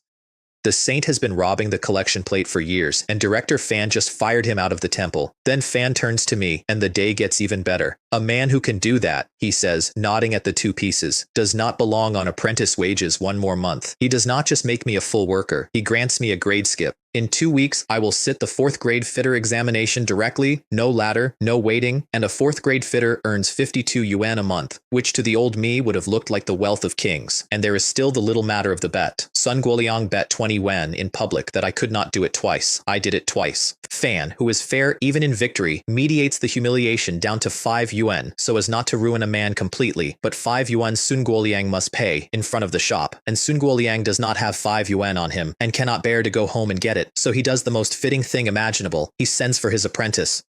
Chen Lele comes scraping in, and the two of them stand there in front of 100 workers pooling their coins, counting out 5 yuan in Fen and Mao between them like beggars, to pay the drunk they tried to bury. I accept it with both hands and thank them sincerely. It is the best 5 yuan I have ever been given. The story of it goes through the 4,000 workers of the Red Star plant by the end of the day, and does not slow down. The apprentice who cut 2 superior level 4s to win a bet, who exposed the assessment fraud, who moved Sun Guoliang across a room with one hand.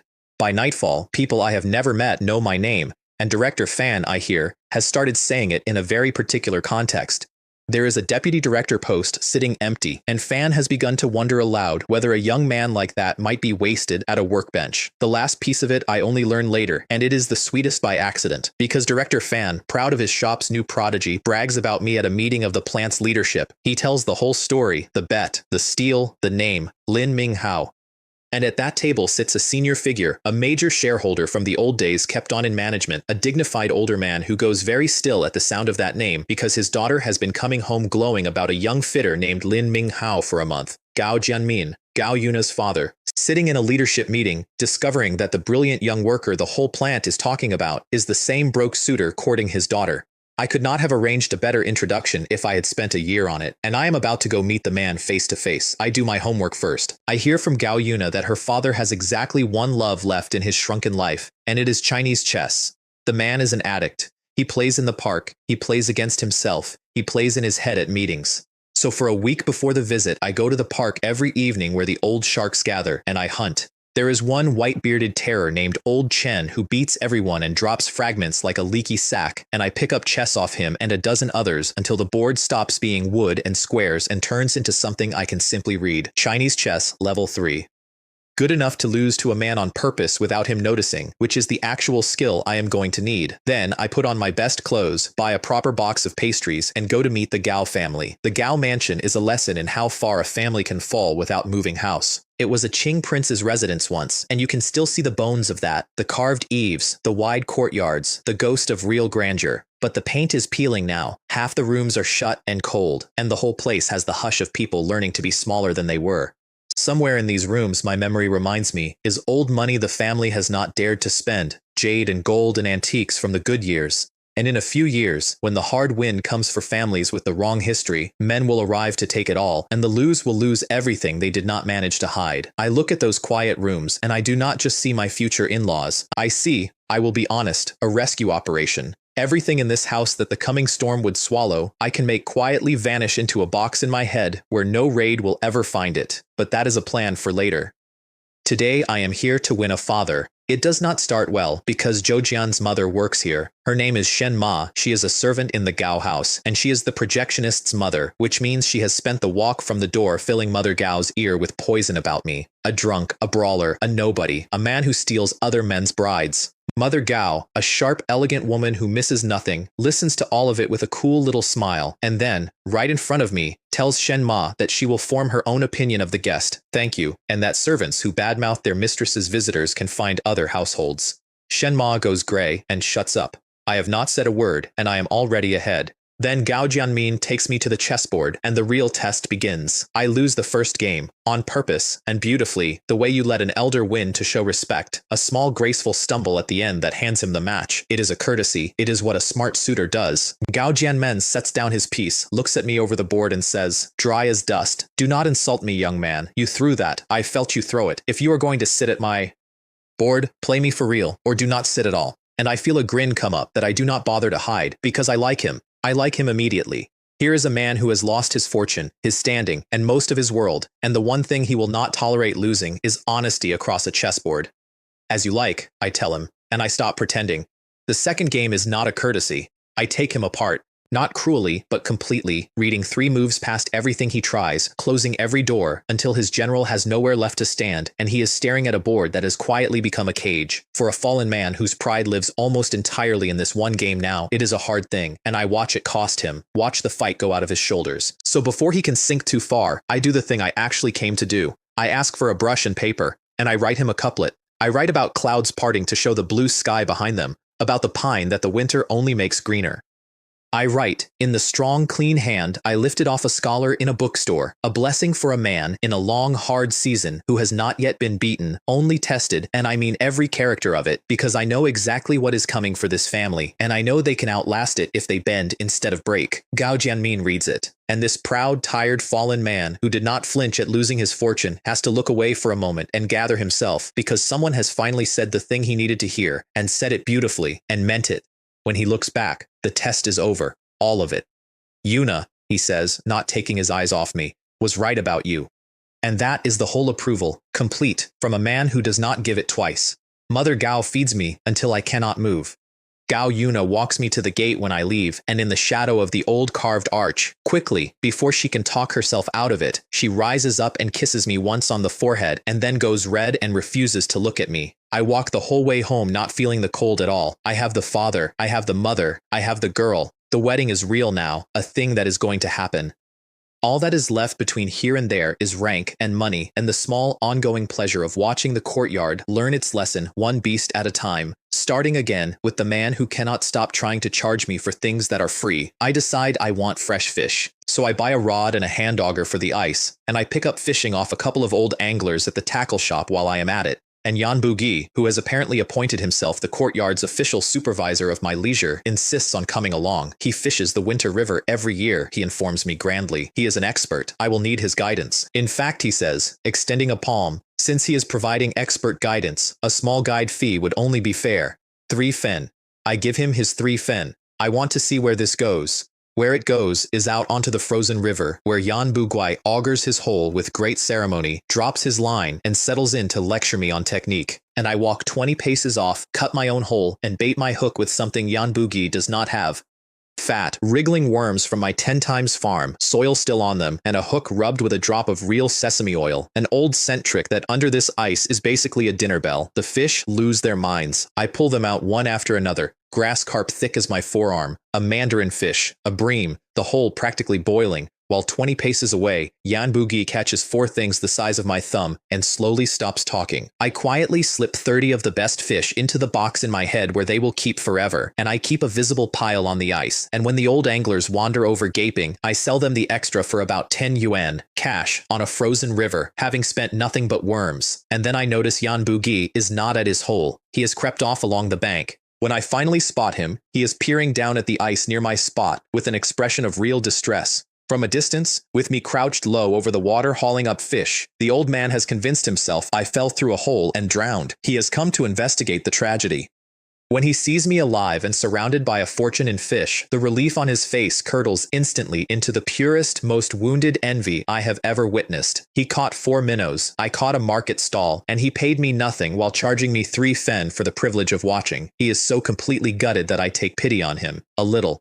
"Third uncle," I say, "tell you what. Give me my 3 fen back, and I will let you trade it for a fish." And Yan Bugui agonizes visibly. He would rather part with a tooth than a fen. He would also, it turns out, rather die than pass up a fish worth 20 times his fee, so he hands back my 3 fen like it is a piece of his own liver and takes a grass carp bigger than anything he has caught in his life. He walks home cradling it, torn between joy at the fish and grief at the 3 fen, and I decide that is the most honest I have ever seen him, and let him keep both feelings. At home, I steam the mandarin fish for xiaoya, ginger and scallion, and a whisper of that same sesame oil, and the smell rolls out across the courtyard one more time and lays the neighbors low the way it always does. Ma Qiang, the professional cook, stands in his doorway sniffing the air with an expression of genuine professional confusion, unable to work out how a drunk apprentice fitter cooks better than he does. He will never work it out. Xiaoya eats until her cheeks round out and tells me solemnly that I am the best cook in the whole world, and I decide not to argue with the expert. That is the last easy week for a while, because my 4th grade exam is coming and I have no intention of stopping at 4th grade, and the higher I climb at that plant, the more the old poison in the courtyard comes to a boil. Sun Guoliang has lost his assessment racket, his commendation, and a great deal of face, and a cornered snake is at its most dangerous right before you take its head. He has one big move left, and he is about to make it over a pile of donated money. But first, the exams, because I am not walking into that fight as an apprentice. The 4th grade test is barely a test. I sit down, I cut what they ask, clean and fast, and I pass it like a man stepping over a puddle. And then, instead of taking my certificate and going home, I ask Director Fan if I can sit the 5th grade exam, right now. Today. Fan gives me a long look. 5th grade is a real rank, the kind that takes most men a decade to reach, and jumping to it straight off an apprenticeship is close to unheard of. He warns me fairly that failing it in front of the leadership will cost me some of the shine I have earned. I tell him I will take the risk. What I do not tell him is that Sun Guoliang, demoted but still employed, is skulking at the back of the crowd that gathers to watch, and that glowing at his shoulder, fat and purple, is a fitter fragment. 20+ years of the man's one genuine skill, because whatever else he is, Sun Guoliang is a real fitter under all the rot. I drift past him on my way to the bench, and I take it. Plus 800. Fitter, level 4, breaking through right there, and I climb to that rank on a decade of mastery lifted off the very man who tried to keep me at the bottom. I want to laugh, and I do not let myself. Then I sit down, and in about 20 minutes, in front of a wall of watching leaders, I produce a level 5 workpiece of superior grade. Deputy Director Lin Huide, a smooth, careful man who has been watching me with particular interest ever since he learned I am to be Gao Jianmin's son-in-law, leans forward and does not lean back for a while. I pass. 5th grade fitter, 61.5 yuan a month, from a drunk-on apprentice scraps 4 months ago, and the plant, which loves a story, puts my promotion out over the loudspeakers for all 4,000 workers to hear. That broadcast is what kills Chen Lele's legs. Because Chen Lele is at his own station when my name comes crackling out of every speaker in the plant, the man he hates most in the world being crowned in front of everybody, and something in him comes loose. He stops paying attention to the one thing a man in a rolling mill can never stop paying attention to. There is a shout and a wrongness in the sound of the machines and then the sirens. I do not describe what a mill does to a man who forgets where he is standing. I will only tell you they carried him out on a stretcher, and that by evening the word had gone around the courtyard and settled over it like frost. Chen Lele would live. Chen Lele would never walk again. It is the fate the story always had waiting for him, and knowing that does not make the stretcher any lighter to watch. Shen Lihua, pregnant and already worn to nothing, faints when they tell her.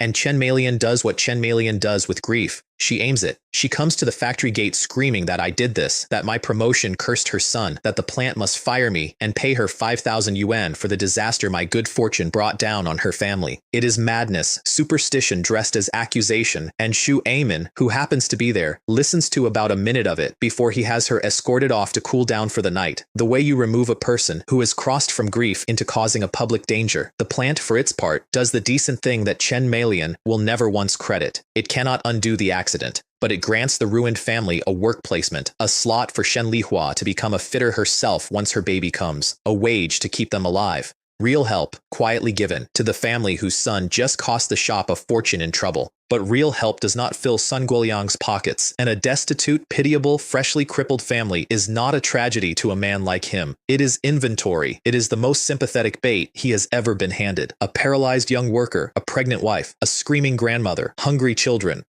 Who in this courtyard could refuse to give if a respected elder passed the bowl? So Sun Guoliang calls a courtyard meeting to organize donations for the poor Jia family. And I already know, the way I know everything about this man now, that not one fen of what gets collected is truly for them. This is his masterpiece.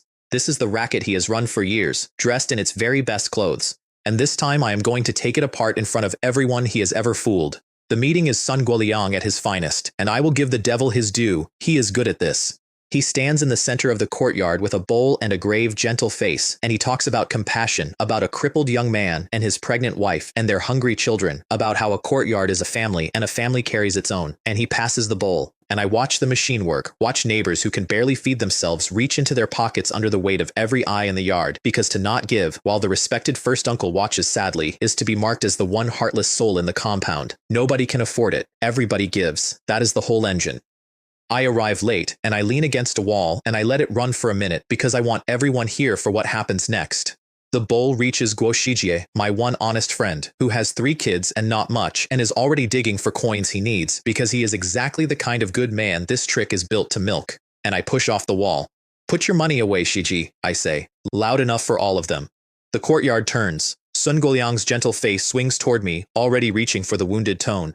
"Ming Hao, surely you of all people, a man doing so well now, would not begrudge a suffering family." "I would not begrudge them a thing," I say, walking to the center. "In fact, let me ask the yard a simple question, and then we can all give properly. First uncle has passed this bowl before, many times. Every hardship in this courtyard, here comes the bowl. So," I turn to the neighbors. "The last time we all gave, and the time before, how much was collected? Who counted it? And how much of it exactly ever reached the family it was gathered for?" Silence. The particular silence of 40 people realizing at the same moment that they have never once been told.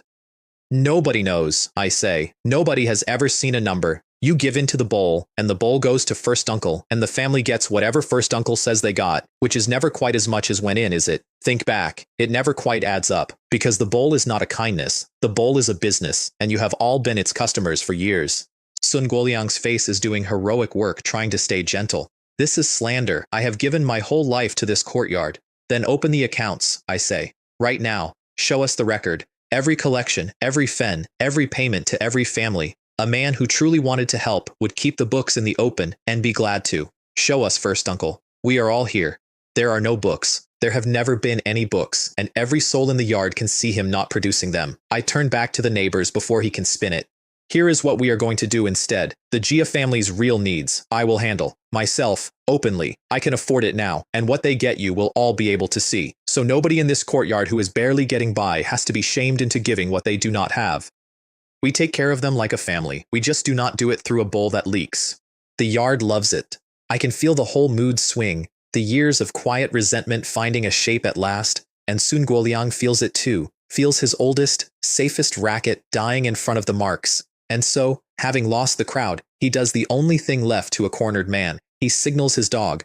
Ma Qiang, who has been simmering the whole time watching his patron be dismantled, roars and charges me. I have seen this exact charge 4 times now. It has never once gone well for him. I turn, take his arm and his momentum, and put him over my shoulder onto the flagstones, and the courtyard does not even gasp anymore. It just sighs, the way you sigh at a man who keeps walking into the same door. "Shiji," I say, without looking away from Sun Guoliang. "Go get Director Chen from the street committee. I think this is a matter for the proper authorities." And Guo Shiji, my beautiful friend, is already gone, coat flying, in his absolute glory, off to fetch officialdom at a dead sprint one more time. Director Chen of the street committee is the real power over courtyard affairs, and she does not enjoy having her Sunday interrupted. But she likes what she finds even less: forced donations under social pressure, years of collections with no records and no accounting, a self-appointed first uncle who cannot show where the money went. She has seen enough of these to know exactly what she is looking at, and she is not gentle about it. Sun Guoliang is stripped of the first uncle title, the courtyard stewardship, the little throne he has ruled from for a decade, taken from him on the spot, 2 months of labor reform for the coerced collections, and a report filed to the Red Star plant about the conduct of one of its workers, which lands on top of the assessment fraud already on his record. 3 public ruins in a single month. The saint has been fully, finally, unmade in the yard where he crowned himself in front of every person he ever guilted. And then it turns into a farce, the way these things do here. The neighbors, emboldened, want their money back out of the bowl, and there is an unseemly scramble. In the middle of it, Zhou Jian, who cannot help himself, snatches not only his own coins back but a fistful of the Jia family's share too. Chen Meilian catches him, and then the 2 of them are screaming and grabbing at each other over a handful of fen, while the courtyard watches its former masters claw in the dirt. I did not plan that part. It is just a bonus. When the dust settles, it is Guo Shiji, of course, who says the thing out loud. Somebody has to be steward. And who has protected this courtyard, again and again, from the ones who preyed on it? Not the man they just hauled off. Him. Lin Minghao.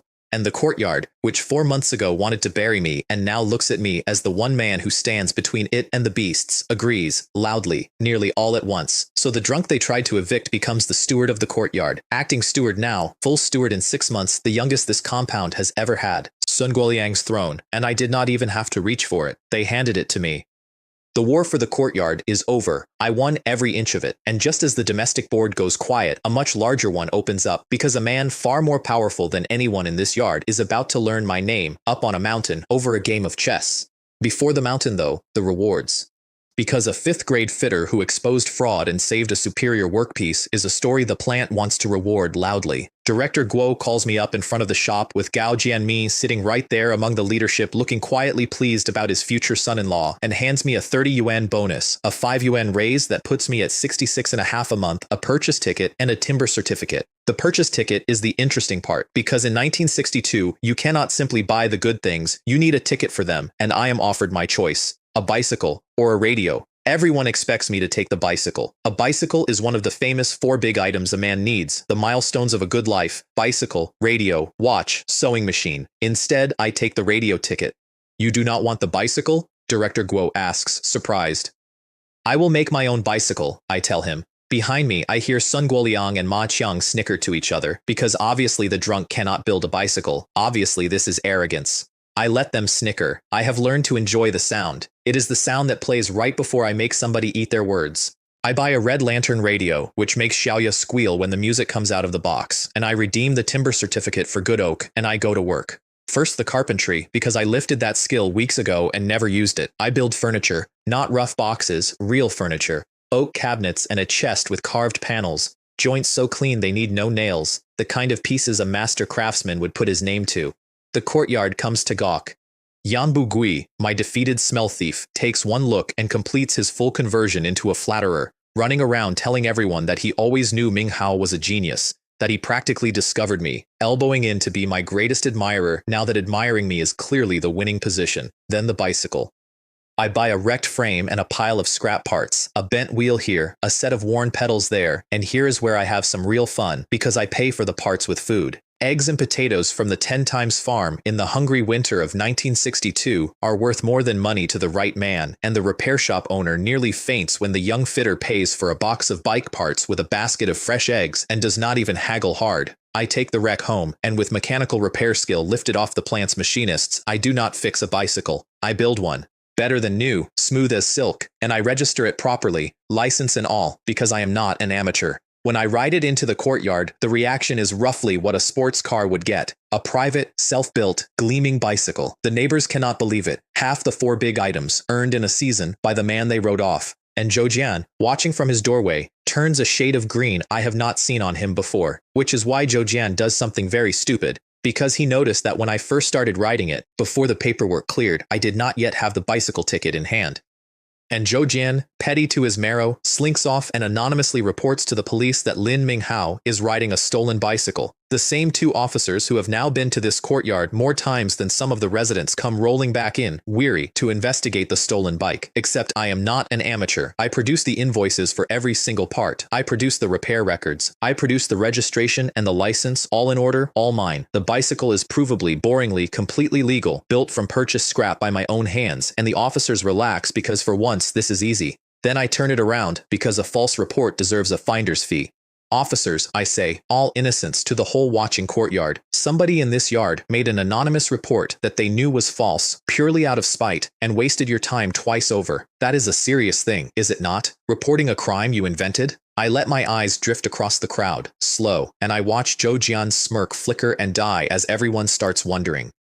And Ma Qiang, who cannot keep his mouth shut to save his life and jumped in to back Zhou Jian's story earlier, suddenly finds himself standing in the spot where all the suspicion is pooling, sputtering, having volunteered himself as the visible culprit while Zhou Jian goes quiet in the back. The officers leave with a warning to the courtyard about false reports, and the 2 beasts are left alone with it. I do not even have to do the last part, I just help it along a little. Ma Qiang, furious at being left holding the blame, storms over to confront Zhou Jian about whose idea it was, and I happen to be standing right where I can murmur to Zhou Jian that he should duck left. Zhou Jian, panicked, ducks left, directly into the arc of Ma Qiang's swing. He goes down, and then they are at it, right there in the yard, the projectionist and the cook rolling in the dirt. They scream the worst curse the courtyard knows at each other. May whoever made that false report have no sons, no grandsons, no descendants at all, each of them absolutely certain he means the other one. I wheel my beautiful bicycle past the two of them, tip an imaginary hat, and put it away.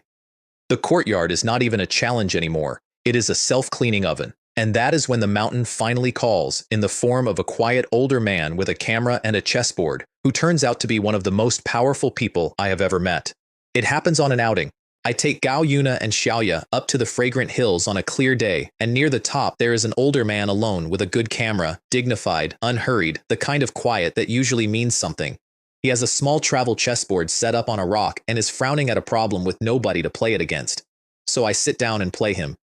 I do not grovel because I do not know yet that I am supposed to. I just play him honest, the way his kind of man never gets played anymore, because everyone who knows who he is lets him win. I do not let him win. I give him the hardest, cleanest game he has had in years, and when I take it in the end, I do it with respect but without apology, and I can see it wake something up in him, the simple pleasure of being treated like a person instead of a rank. We talk about steel, little, because he seems to know the industry, about the country. He is easy to talk to and sharp as a tack, and when we part he takes my name and I take his. Old Jiang, he says, just old Jiang, and I think nothing more of it. A nice old chess sharp on a mountain. A week later, old Jiang walks into the Red Star steel rolling plant and the entire leadership nearly falls over themselves bowing, because old Jiang is Jiang Haoyang, vice minister of the metallurgical industry. Which is to say, one of the most powerful men in the entire world I now live in, the kind of official whose visit turns a plant director's knees to water. He has come on an inspection, and the directors are lined up sweating, and he walks straight past all of them, scanning the shop floor, until he finds me at my bench, and his stern face breaks into a real grin. "There you are," says the vice minister of the metallurgical industry to the 5th grade fitter. "You still owe me a rematch." I have never seen a room of important men reevaluate someone so fast. The young worker the vice minister came looking for by name. The Gao family's future son-in-law, personally sought out by a man who could end any career in the building with a phone call. Gao Jianmin, present for the inspection, looks like he might weep with joy. I just stand up and tell the minister that the rematch is his whenever he likes, and I lose it, and the whole plant will remember which one of us was casual about it. He invites me to his home, to play chess, properly, as often as I like. And a standing invitation to the home of a vice minister is not chess. It is a ladder dropped down from the top of the sky, for me and, through me, for the whole Gao family, whose fallen fortunes just found the most powerful possible friend. And here is the part I savor, because a man of Minister Zhang's standing, when he hosts, needs things done. He needs a good cook for his guests. He needs someone to run the film projector for the evening screenings he enjoys. And when the plant is asked to supply capable men for the minister's household evenings, guess which 2 names I am delighted to recommend as skilled and available and eager to serve. Ma Qiang, the cafeteria cook, gets to go and cook. In the kitchen. For the minister and his honored guest, who is me, and Zhou Jian, the projectionist, gets to go and run the films in the dark at the back, while the minister and his honored guest, who is still me, sit up front and watch. The 2 beasts who spent a year trying to bury me now get to wait on me in the home of the most powerful man either of them will ever stand near, and they cannot even complain because it is an honor, the greatest of their small lives, to serve there at all. I sit in a vice minister's parlor being poured tea with my enemies keeping the kitchen warm and the projector running, and I think about a snowbank and a drunk who froze in it and how far a pinky swear has carried the both of us. Then I move my chariot and take the minister's cannon and let him buy the rematch for once. I have money, I have rank. I have the courtyard, the girl, and now a friend at the very top of the sky. There is only one thing left that I cannot yet do, and it is the oldest fear in this new life, the one that has nothing to do with any beast in any yard. I cannot yet protect the people I love from the things that no slap can fix, from sickness, from the hard years I know are coming. And I am about to start closing that last gap too, with my fists, with a needle, and with a secret I carry that not one soul in this century shares. The fists come first because I go looking for a real teacher, not a brawler. There are plenty of those, and I can already put any of them in the mud. I mean the real thing, the old internal art, what the masters call entering Jinn, force that does not come from muscle but from somewhere underneath it, the difference between a strong man and a man who can put his whole body's weight through a single knuckle. I find it in an unassuming courtyard on the other side of the city in an old man named Old who happens to be the nephew of one of the most famous martial artists this country ever produced, and who carries the family art quietly, teaching almost no one. I watch him move once, in his little yard, slow and round and effortless, and I see the fragment glowing over his heart, deep purple, deeper than any I have ever found. A lifetime, not 10 years, a whole life of an art most people think is a story. I take it, and I enter Jinn between one breath and the next. Old who feels it happen. He is mid-sentence, showing me a stance he expects me to fumble for months, and instead, I simply do it, correctly, the force landing exactly where his does, and he goes silent and stares at me like I have grown a second head. In his whole life, he has never seen anyone cross that threshold in an afternoon. It should take a decade of dawn practice. I did it over tea. He decides, out loud, that I must be a once-in-a-generation genius, a natural vessel for the art, and who am I to argue with a master's professional opinion? Then I bring Xiaoya, because I am not learning to protect her just so she can stay helpless. And Old who tests her the way old masters do, feeling her bones and her breath, and his eyebrows climb into his hair. The girl, he tells me, has a rare frame, the kind the old books call a saint's body, born to the art. My skinny, once starving little sister, who a few months ago could barely lift a full bowl, has the finest natural talent the old man has seen in 40 years. I think about the pinky swear. I think that a brother cannot always be standing there. And I decide that Xiaoya is going to grow up able to break the wrist of anyone who ever reaches for her again, and the thought settles something in me that has been clenched since the first morning. The fame comes by accident, the way the best kind does, and it comes wearing a stranger's face. There is a man who has been drifting around the district, calling himself a traveling merchant, pleasant, forgettable, asking small questions near the wrong places, the steel plant among them. And one evening, walking with Old who, I feel something off him. Because a man who has truly entered Jinn can feel it in another body, the trained readiness under the ordinary clothes, and this smiling merchant is carrying the coiled stillness of a serious fighter and hiding it very, very well. Old who feels it the same instant I do. We look at each other. Merchants do not move like that. When we brace him, he stops pretending, and he is fast, genuinely dangerous, a hard-trained agent who has clearly hurt people before and expects to walk through two men in a dark lane. He comes at Old who first, the elder, the easier mark in his eyes. He does not reach him. I step in, and I put a single Jinn strike into him. Everything I have learned poured through one point, and the fight simply goes out of him. No blood, no drama. He folds up around the blow and drops, and stays down, conscious and completely unable to make his body obey him, which is its own special horror for a man who lived by that body. We tie him and hand him to the authorities, and it turns out the smiling merchant is an enemy agent, a real one, and the district has been quietly hunting him for weeks. The reaction is enormous. Two civilians, an old master and a young worker, catching a trained enemy agent barehanded is exactly the kind of story the whole country wants to hear. Old who is honored openly, and the state, in its gratitude, grants the old man a house of his own, an unthinkable gift, and he weeps over it, because he taught the art in a rented room his whole life and never dreamed of walls he could own. And my name goes up alongside it, in the papers, on the radio, the young steelworker who helped take the spy. And somewhere in the middle of all of it, I have to sit down for a moment, because I remember whose son I am, a security officer who died catching an enemy agent who took the knife meant for a friend, and now his son has caught one too, and lived and stood over him in a dark lane and thought of him. I do not say anything to anyone about that. I just sit with it a while. Some things you carry quietly, but I think wherever he is, he saw it. I think he would be proud. Fists can catch a spy, but there is a boy across the city who cannot walk, and a father who taught me everything, and no fist ever made can fix what is wrong with him. For that, I need the other thing I have been building toward. I need to become a healer, and I am about to, because I know something about the years just ahead that no doctor in this country knows yet. Master Zheng's boy never got better. The fever that pulled my master out of the shop that day, the day I cut the 2 level 4s, was the beginning of the thing every parent in this decade dreads: polio.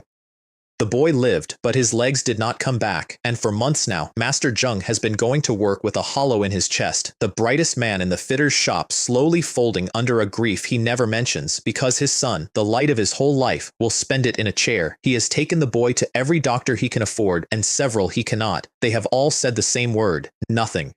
I go to their home. I have been building toward this without telling anyone, hunting the skill the same way I hunt all of them. sitting near old doctors of the traditional medicine, the acupuncturists with 50 years in their hands, lifting their craft fragment by fragment until the meridians of the body are as clear to me as a wiring diagram. And I have the other thing, the jinn, the internal force I can now run like current down a needle. Nobody in this century can do both at once. I can. I ask Master Zheng to trust me. This man who covered for a drunk apprentice and never asked for thanks, looks at me with the terrible careful hope of a father who has been told no too many times, and he trusts me. It takes weeks. I set the needles along the boy's dead legs, and I pour gin through them, warm and patient, coaxing, waking up the sleeping pathways a hair at a time, day after day, the way you bring a frozen hand back to life slowly so it does not shatter, and the feeling comes back. First a twitch the boy laughs at, then a toe he can wiggle on command. Then, one gray morning in Master Zheng's cramped little home, the boy stands, on his own legs, wobbling, gripping his father's hands, crying and laughing at once, and he takes a step. Master Zheng makes a sound I have only heard once before, from Shu Aimin looking at 2 photographs, and then this gruff iron-handed man goes down on his knees on his own floor and tries to kowtow to me, and I catch him under the arms and haul him back up and hold on to him while he shakes, because you do not let a man like that kneel, you just hold him up until he can stand, the same way I held his son. I do not make a single joke. There is no joke. His boy is walking. That is the whole thing. That is everything. Word of that does not stay quiet either.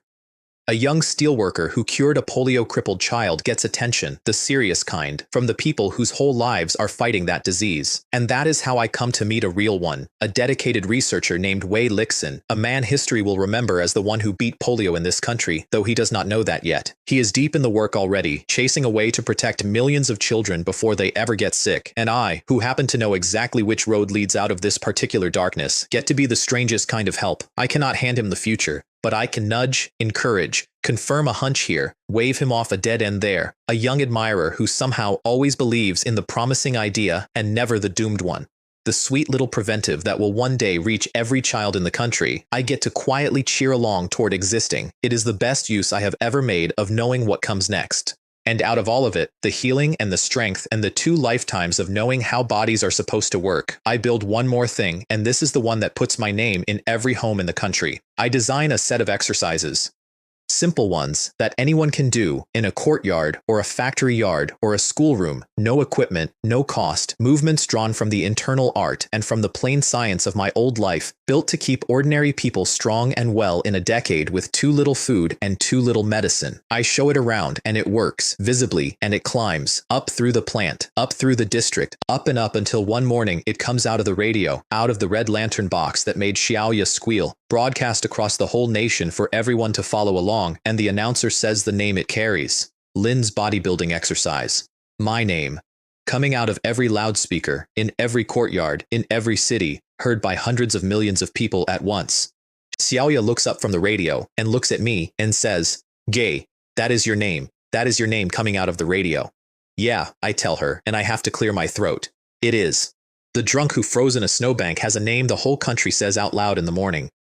And the only thing left to do now, the thing all of it was always building toward, is to marry the woman I decided to save on a frozen lake and to move a family's whole future somewhere the coming storm can never reach it. There is one more mountain at the plant though, and I climb it just to prove a point. Because a 5th grade fitter is a fine thing, but the plant has engineers, the men with the education and the titles who design what the fitters build, and they do not, as a rule, respect a worker who came up from the shop floor with dirt still under his nails. There is one in particular, a senior engineer named Qian Hongwei, foreign trained, very proud of it, who has made a small hobby of looking down his nose at me, the uneducated prodigy, the lucky worker, the minister's pet who surely cannot actually understand the theory. So when a hard technical problem comes through, a precision component the shop cannot get right, tolerance is so fine that Qian Hongwei himself has been stuck on it for weeks. I ask to try. He practically laughs me out of the room. "Let the worker have a go," he says, the way you humor a child.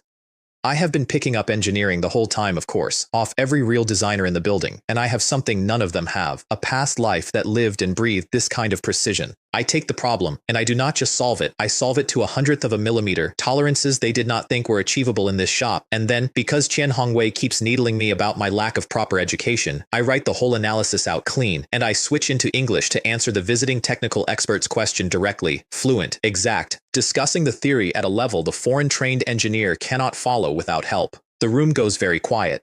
The uneducated worker just outdesigned the senior engineer and then did it again in the man's own second language. They put me forward for the engineer examinations, and I do not stop at the bottom rung any more than I did with the fitter grades. I go all the way up. 9th level engineer, the very top of the ladder, the rank most men never reach in a full career, passed by a former apprentice barely a year off the drink, the youngest the plant has ever seen.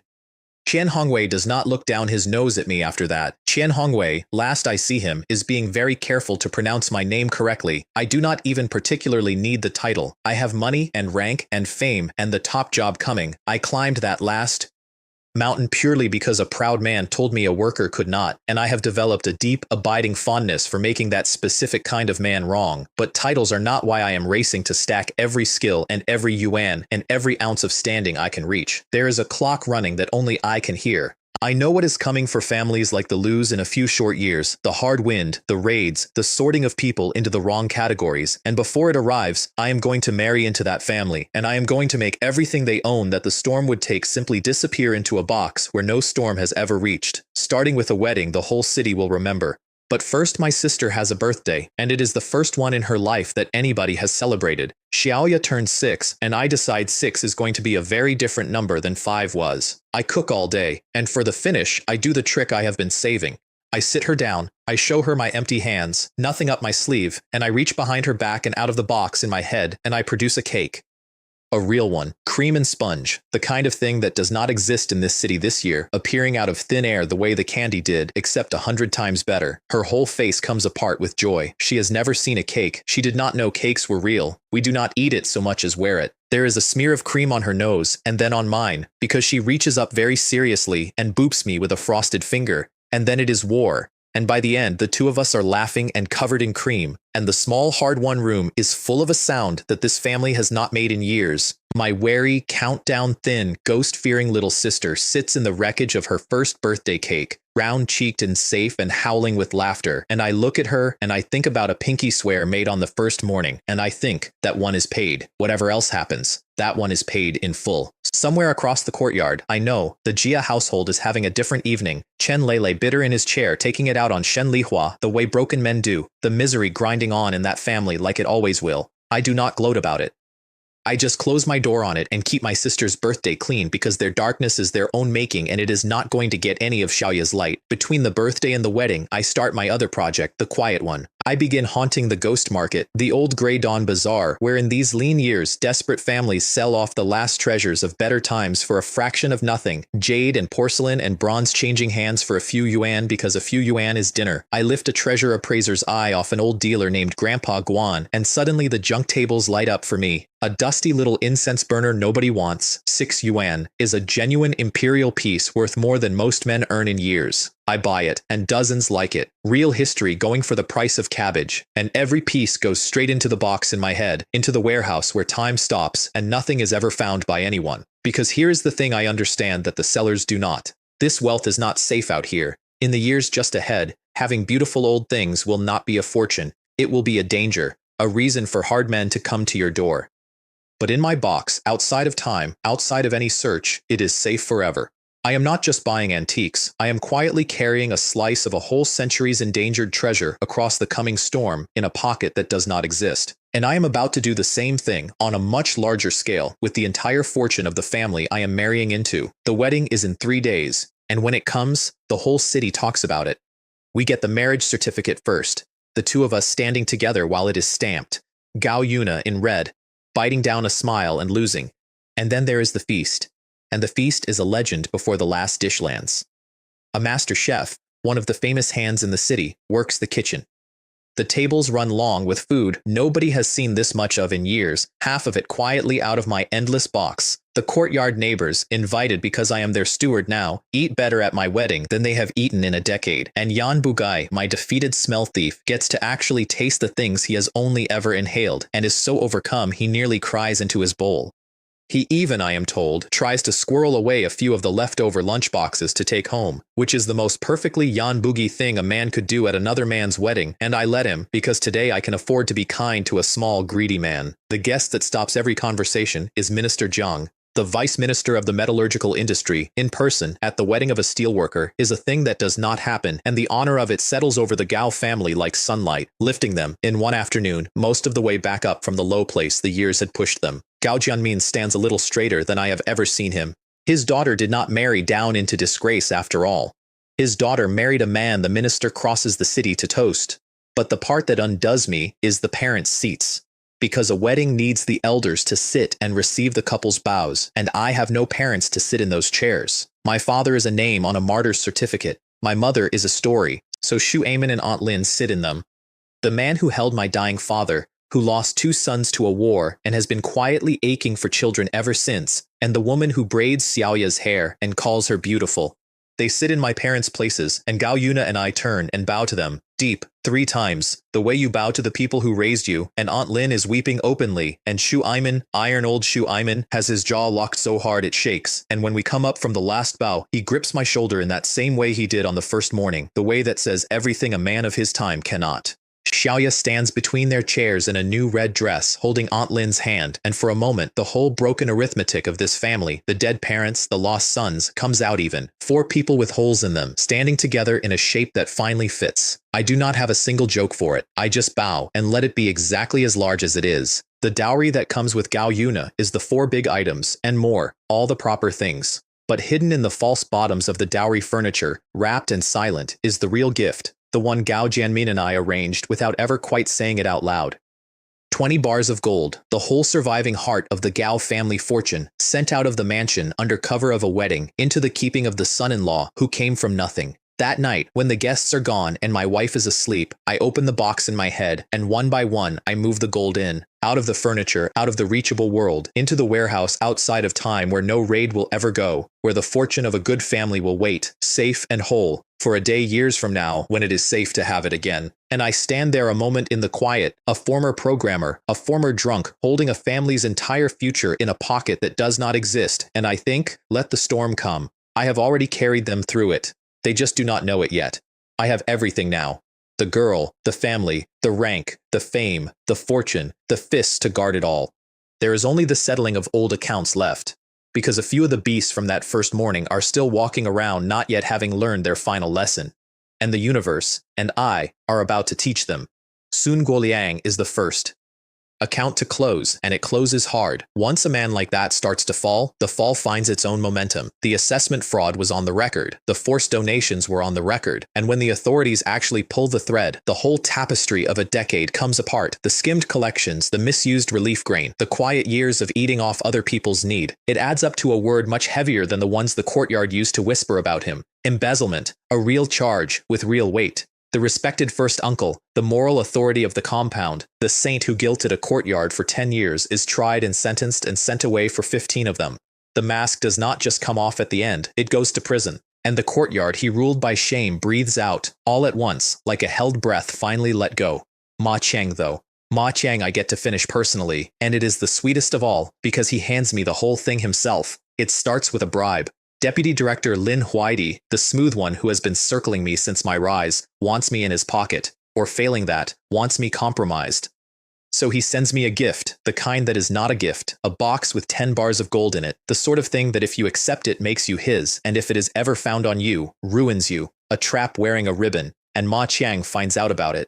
Somehow he always has his nose in the wrong place, and he gets wind that Lin Minghao is holding a box of bribed gold, and he sees, at last, after a year of losing, the chance to destroy me. Real evidence. Corruption. The golden bullet. He is so sure of it, so drunk on finally having me, that he does not do the quiet thing. He gathers people. He makes it loud. He stands in the courtyard and announces to a crowd that the great Lin Minghao is a corrupt man with a box of illegal gold, and that he can prove it. And then he swears it at the top of his lungs, carried away entirely. If that box does not have gold in it, he will kowtow to me and call me grandfather 3 times in front of everyone. Everyone hears him swear it. That is the part that matters. He said it in front of the whole yard. I let him lead the crowd to me. I let him point, and I open the box. There is no gold in the box. There are mooncakes. Because of course the moment Lin Huaidi's little trap arrived, I quietly moved every bar of it into the warehouse in my head, out of time, out of reach, out of existence as far as this world can tell, and left behind a nice box of mooncakes for exactly this occasion. Ma Qiang stares into a box of pastries with the expression of a man watching his own house burn down. The crowd, primed for a scandal and handed a snack, turns on him instantly. He did not expose a corrupt official. He falsely, loudly, publicly accused the courtyard steward, the minister's friend, the national name off the morning radio, of a crime over a box of mooncakes, and then he swore an oath on it in front of everyone. And an oath is an oath. They make him pay it. He tries to weasel, and the courtyard will not let him because they have waited a long time to see Ma Qiang eat something other than other people's patience. So the professional cook, the courtyard's champion simp, the man who charged at me 5 times and hit the ground 5 times, gets down on his knees in the dirt of the yard where it all began, and he kowtows to me, forehead to the ground, and he calls me grandfather. 3 times, grandpa.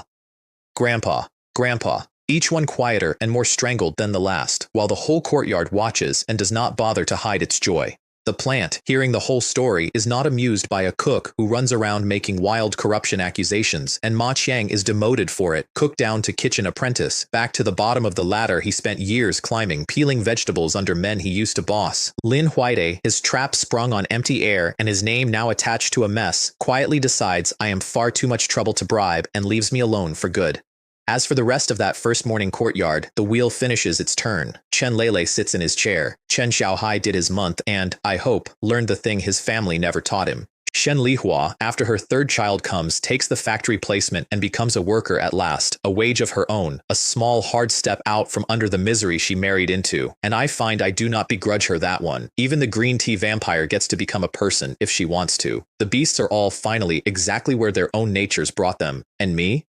I started this story face down on a keyboard and woke up in a snowbank corpse with a 5-year-old holding my sleeve. Let me tell you where I stand now, on the far side of a single year. 1 year ago, a drunk froze to death in an alley, and nobody planned to mourn him. Today his name comes out of every radio in the country at dawn. That is the whole distance, and I walked it in 12 months. I have a wife who married me across the wreckage of the future that was supposed to break her, and she laughs now in a way the story never would have let her. I have a sister who is round-cheeked and fearless and has the finest martial talent an old master has seen in 40 years, who has not once, in months, asked me whether I am a ghost. I have a father in all the ways that count, an iron old man who sits in the parent's chair, and an aunt who braids small girls' hair, and between the 4 of us the arithmetic of loss has finally come out even. I have rank at the top of the ladder, a friend at the top of the sky, a courtyard that calls me steward, and a box outside of time holding a fortune and a family's whole tomorrow. Every promise I made got paid, the pinky swear. The lesson to everyone who reached for what was mine, the boy who walks again, the girl I decided to save on the ice, all of it, closed, done, paid in full. So you would think I could finally rest. Here is the thing though. Here is the thing that keeps me up some nights while the whole courtyard sleeps easy. I am the only person in this entire city who can hear the clock. Everyone around me thinks the worst is behind us, the famine ending, the good years coming. And I know better, because I know what is coming. The hard wind, 3 or 4 years out. The storm that comes for families with the wrong history, and men who climb too fast, and houses with old gold in the walls. It is coming for the lose. It could come for me. And not one soul I love has any idea. But I do. And I have spent this whole year under all the slaps and the steel and the wedding wine, quietly getting ready for it. The gold is already out of time. The treasures are already saved. The fists already caught a spy, and the name is already too useful for anyone to erase on a whim. When that wind comes, it is going to arrive at my door expecting to find a target, and instead it is going to find a man who has been waiting for it for years. The beasts of the courtyard still circle, of course, out of habit, the way beaten dogs do. Zhou Jian still mutters about getting even someday. Ma Qiang, peeling his vegetables, still dreams of the day the wheel turns back his way. Let them. They are weather now, not danger. I stopped watching them a long time ago. I am watching the horizon, because a smart man does not wait for the storm to arrive.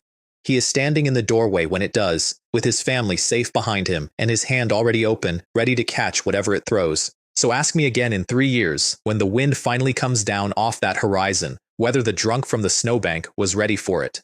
I already know the answer. I have known it since the first morning, since a small hand grabbed my sleeve and would not let go. But some things, you do not say out loud, you just get ready, and you wait for the knock.